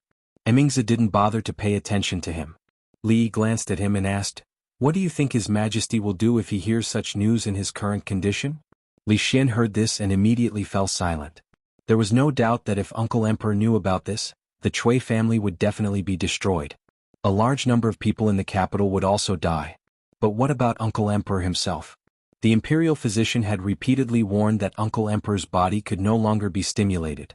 If he knew that the Chui family and imperial concubine Chui had done such a thing, the consequences would be unimaginable. "We can't let Uncle Emperor know about this." Li Xian nodded and said, "What about you? If you let the Chui family go, how will you deal with those people?" Li shook his head and said, "You don't have to worry about this matter. I have my own way." Li Xian looked at County Magistrate Lu and suddenly said, "This matter is related to the reputation of the imperial family. Even if we have to investigate it, we can't make it public. The fewer people who know about it, the better." Li Yi sighed and also looked at County Magistrate Lu. He murmured, "Only dead people can keep secrets." County Magistrate Lu's face was pale. He wanted to stand up, but he directly collapsed on the chair. When he walked out of the gate of the Li family, he still felt a little weak in his legs. He looked at the man beside him and said, "Brother Fang, help me a little?" Fang held his arm and looked him up and down. He said with some disdain, "Old Lu, you should exercise more. Don't keep me guessing. What's your way?" In the hall, Mingzi frowned and looked at him. She said, "Chu Ping is Chu Ping and the Chu family is the Chu family. Even if we expose these two cases, we may not be able to shake the Chu family. Don't underestimate the Chu family's position in the hearts of the officials and people. Whether we can shake them or not depends on our skills." Li walked out of the door and said, "But before that, I want to see Wengu of the Jing Kingdom." Chapter 894. The capital of the Jing Kingdom was the most prosperous and affluent place in the Jing Kingdom. It was also the holy land in the hearts of scholars in the Jing Kingdom. There were many wealthy families and great scholars here. Countless scholars in the Jing Kingdom flocked to this place. Compared to the places outside the capital region, there were undoubtedly more opportunities here. In the private garden of a famous scholar in the capital, dozens of young scholars were scattered around the garden in groups of 3 to 5, chatting and laughing with each other. Somewhere, a young man in green frowned and said, "No matter how I look at it, Lord Li doesn't look like a treacherous official. Think about it, he has done so much for our Jing kingdom in the past few years. Even you and I have benefited a lot from him. How did he become a treacherous official? He has repeatedly tried to stop the king of Shu from entering the capital and obstructed his majesty from assigning the position of the Eastern Palace. He must have some kind of wild ambition." The eyes of the person beside him flashed and he shook his head. "You don't even trust the Grand Tutor and the great scholars?" Hearing this, the young scholar's face quickly showed hesitation. In other places in the garden, people's conversations were also limited to the matter of purging the emperor's side that had caused an uproar. The king of Shu is the legitimate crown prince. It is in line with the ancestral system and ethical principles. Although the eldest princess is as talented as a man, she is a woman after all. It is not a solution to go on like this. He thinks that he can interfere with the selection of the crown prince by relying on his majesty's favor. If he isn't a treacherous official, what is? This kind of treacherous official usually doesn't have a good ending. In a pavilion in the garden, two old men were sitting opposite each other and playing chess. After the old man with the white piece put down a piece, he said, "Brother Chu has never cared about these court affairs. Why is he so radical this time? Strange, strange." The old man with the black piece picked up a piece and thought for a moment before putting it down. He said, "Not to mention that Brother Chu is a little strange, the position of the Eastern Palace should not be left empty. It is the right way for the eldest prince to enter the Eastern Palace. How can the court affairs be controlled by a woman for so long? Pa." The old man holding the white chess piece suddenly put down the chess piece and said angrily, "Women taking over the government? Her Majesty's move is really stupid. The Women's Union, the Women's College, look at what she has done. What a mess. A few days ago I visited an old friend.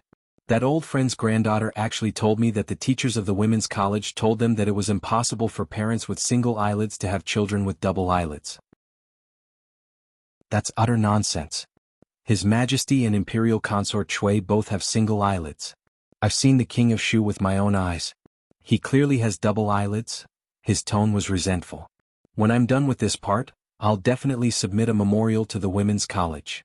Let's focus on the matter at hand first." However, the elder did not pay much attention to what he said. After placing down another black chess piece, he smiled and said, "Brother Zhao, you've lost.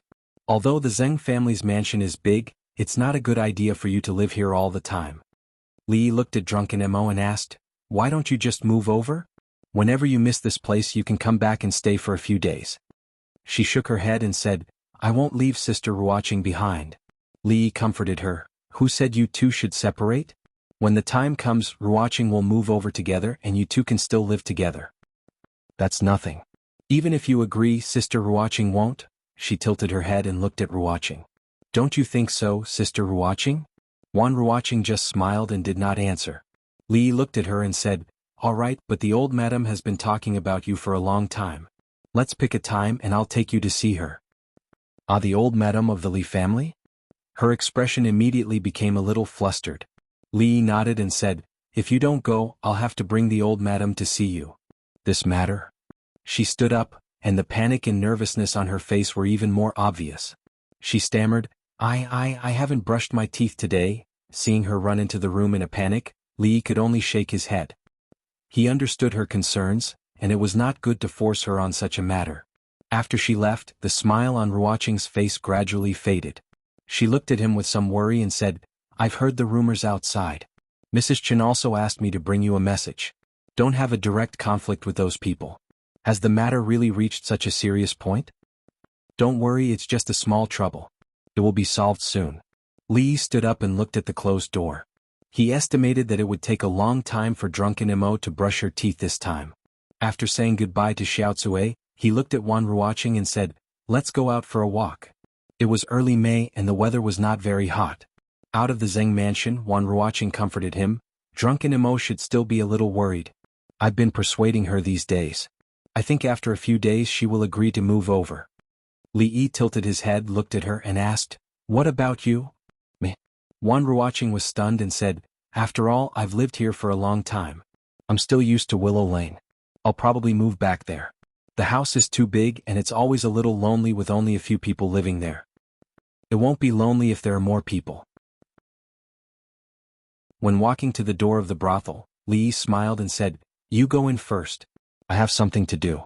In a moment, forget it, let's talk about it later. Xuanhuan looked at him and asked, will you come back in a moment? Depends. Li wanted to say that he would see how it went. Seeing her look at him, he swallowed the words that were in his throat and nodded. Come here. On the street, the sloppy old man limped behind him, but his speed was not slow. He shook his head and said, when you're young, you do what you think in your heart. It's better to regret now than to lament when you're old. Li looked at his legs and said, you go to second uncle every day but you can't beat him. Why bother? What do young people know? The sloppy old man curled his lips disdainfully and said, if I meet Taoist nun again now, I can let her use one hand. Li stopped before the guru finished bragging because they had arrived at the Chu family. The gatekeeper of the Chu family was very polite. When he saw the young man and the old man, he asked them very politely if they had an invitation. When he learned that they did not, he also politely told them that the Grand Tutor was meeting some old friends today and would not see any guests. If they did not have an invitation, they should come back another day.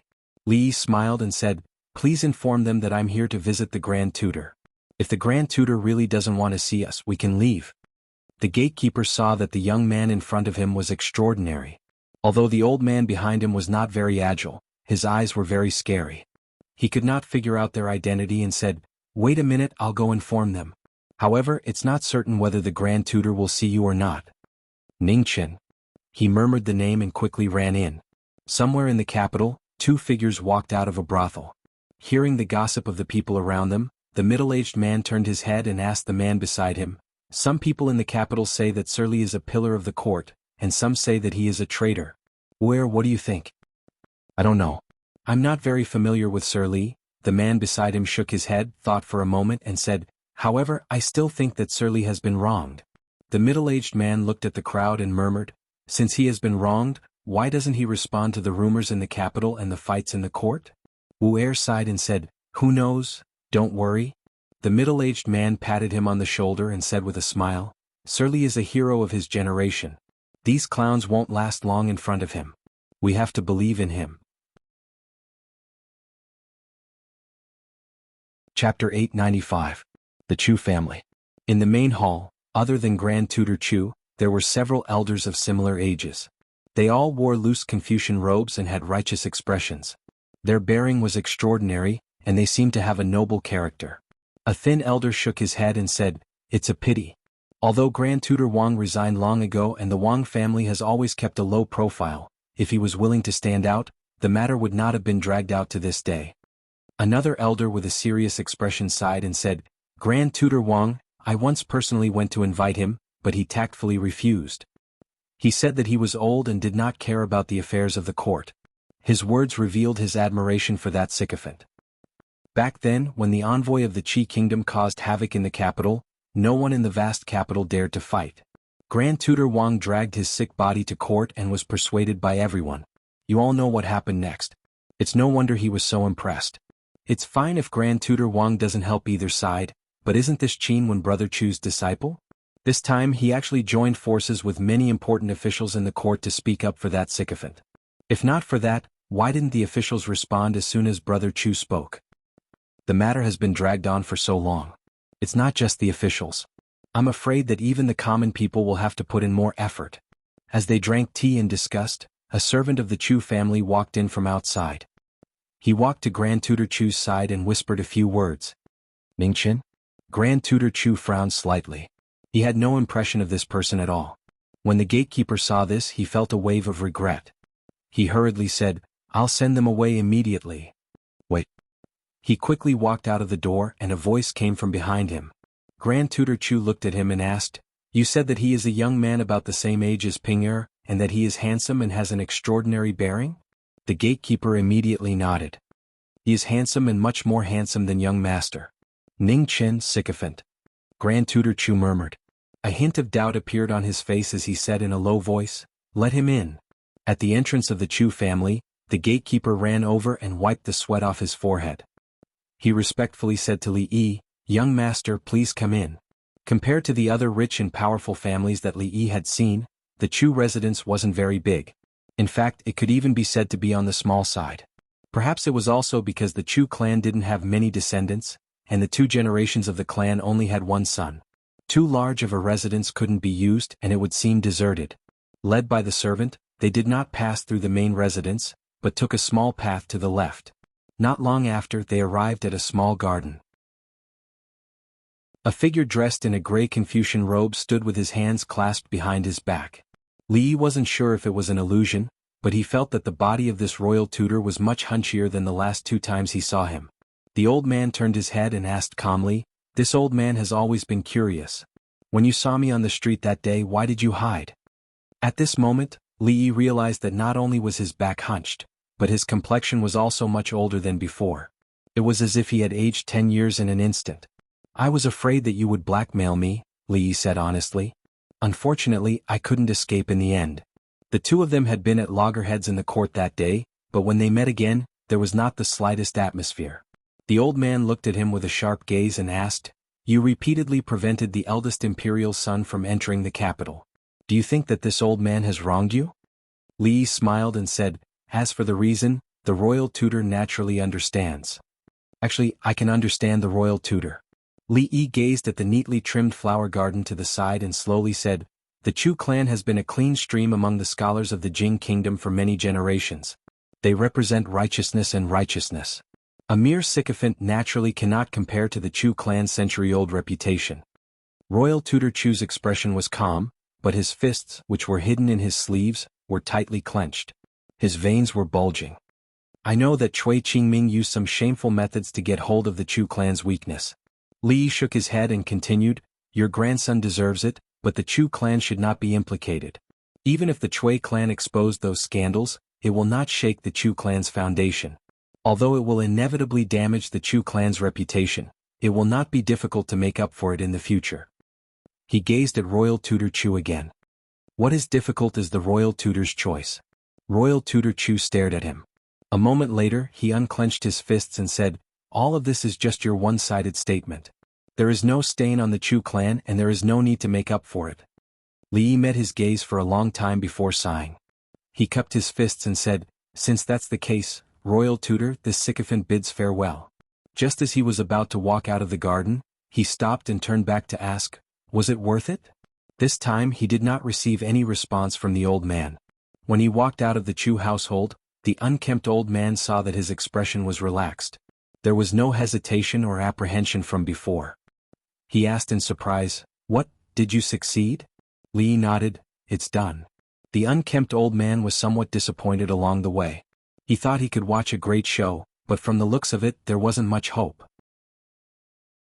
When he arrived at the entrance of the brothel, he asked again, "How long will I be staying inside today?" "I'll go out for a walk." "I'm not going back today." Li waved his hand. "You can walk as long as you want. Just let me know at home before nightfall." "You're not going back."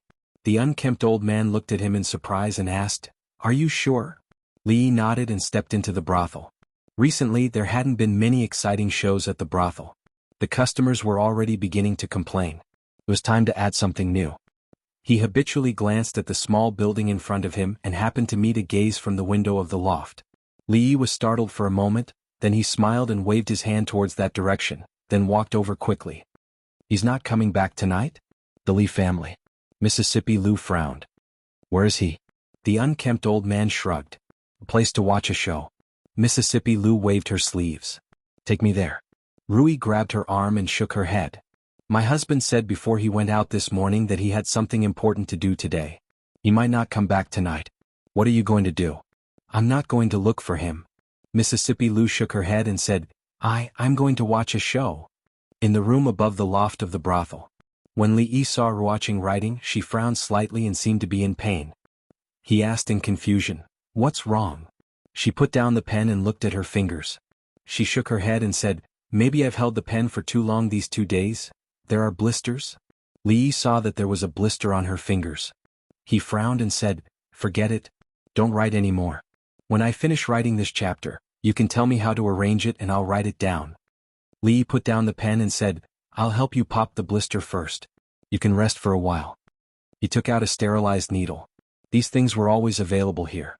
He held her hand and poked a hole in the blister. He squeezed out the liquid inside but didn't completely pop it. He looked up and asked, "Does it hurt?" "No." Ruoqing smiled and shook her head. Li nodded and said, "The wound needs to be disinfected. I'll apply some alcohol on it now. Might hurt a little. Just bear with it." Even though she was mentally prepared when he applied the alcohol, she couldn't help but let out a suppressed cry of pain when she suddenly felt the stinging pain. "It hurts. Just bear with it." Mississippi Lou stood outside the door with a livid face. When she heard the woman's suppressed voice, she finally couldn't help but push the door open and enter. "Don't touch water these days and don't write." Lee put down the things in his hands and looked at her to remind her. Then he turned to look at Mississippi Lou and asked in surprise, "Rui, why are you here?" Mississippi Lou glanced around the room and then looked at Lee. She said lightly, "I'm here to ask you to go home for dinner." Chapter 896. Women were really strange. She said that she wanted to invite him back for a meal, but she left by herself. It was likely that the sloppy elder's girlish heart had run wild and he had forgotten to bring a message back. Time was tight to begin with, so there was no need to waste any more time. Li held a cold steamed bun in his mouth and wrote as he ate. He turned to Wan Ruoqing and said, "If you haven't eaten, go out and eat something first. I still need a while to finish." Wan Ruoqing nodded and went out. When she came back again, she was holding a food box in her hand. She looked at Li and shook her head. "You can't just eat steamed buns. I bought some porridge. Have some." Li nodded and said, "Leave it there first. I'll eat it later." He wasn't too hungry. Of course, the most important thing was to hurry up. After leaving the Chu family today, there was no turning back. There was no need to hold back against an enemy. After writing a few words, a gentle voice sounded in his ear. "Open your mouth." Li paused and looked back at her. This scene was so familiar. He subconsciously opened his mouth and she gently placed the spoon in. An interesting play not only needed a brilliant script, but the stage layout, the actors' acting skills, as well as their expressions and lines were all very important. All he could do was the first step. The rest of the more detailed and tedious matters had to be left to professionals like her. After he wrote the first chapter, he discussed these matters with her for more than 2 hours. They discussed from day to night.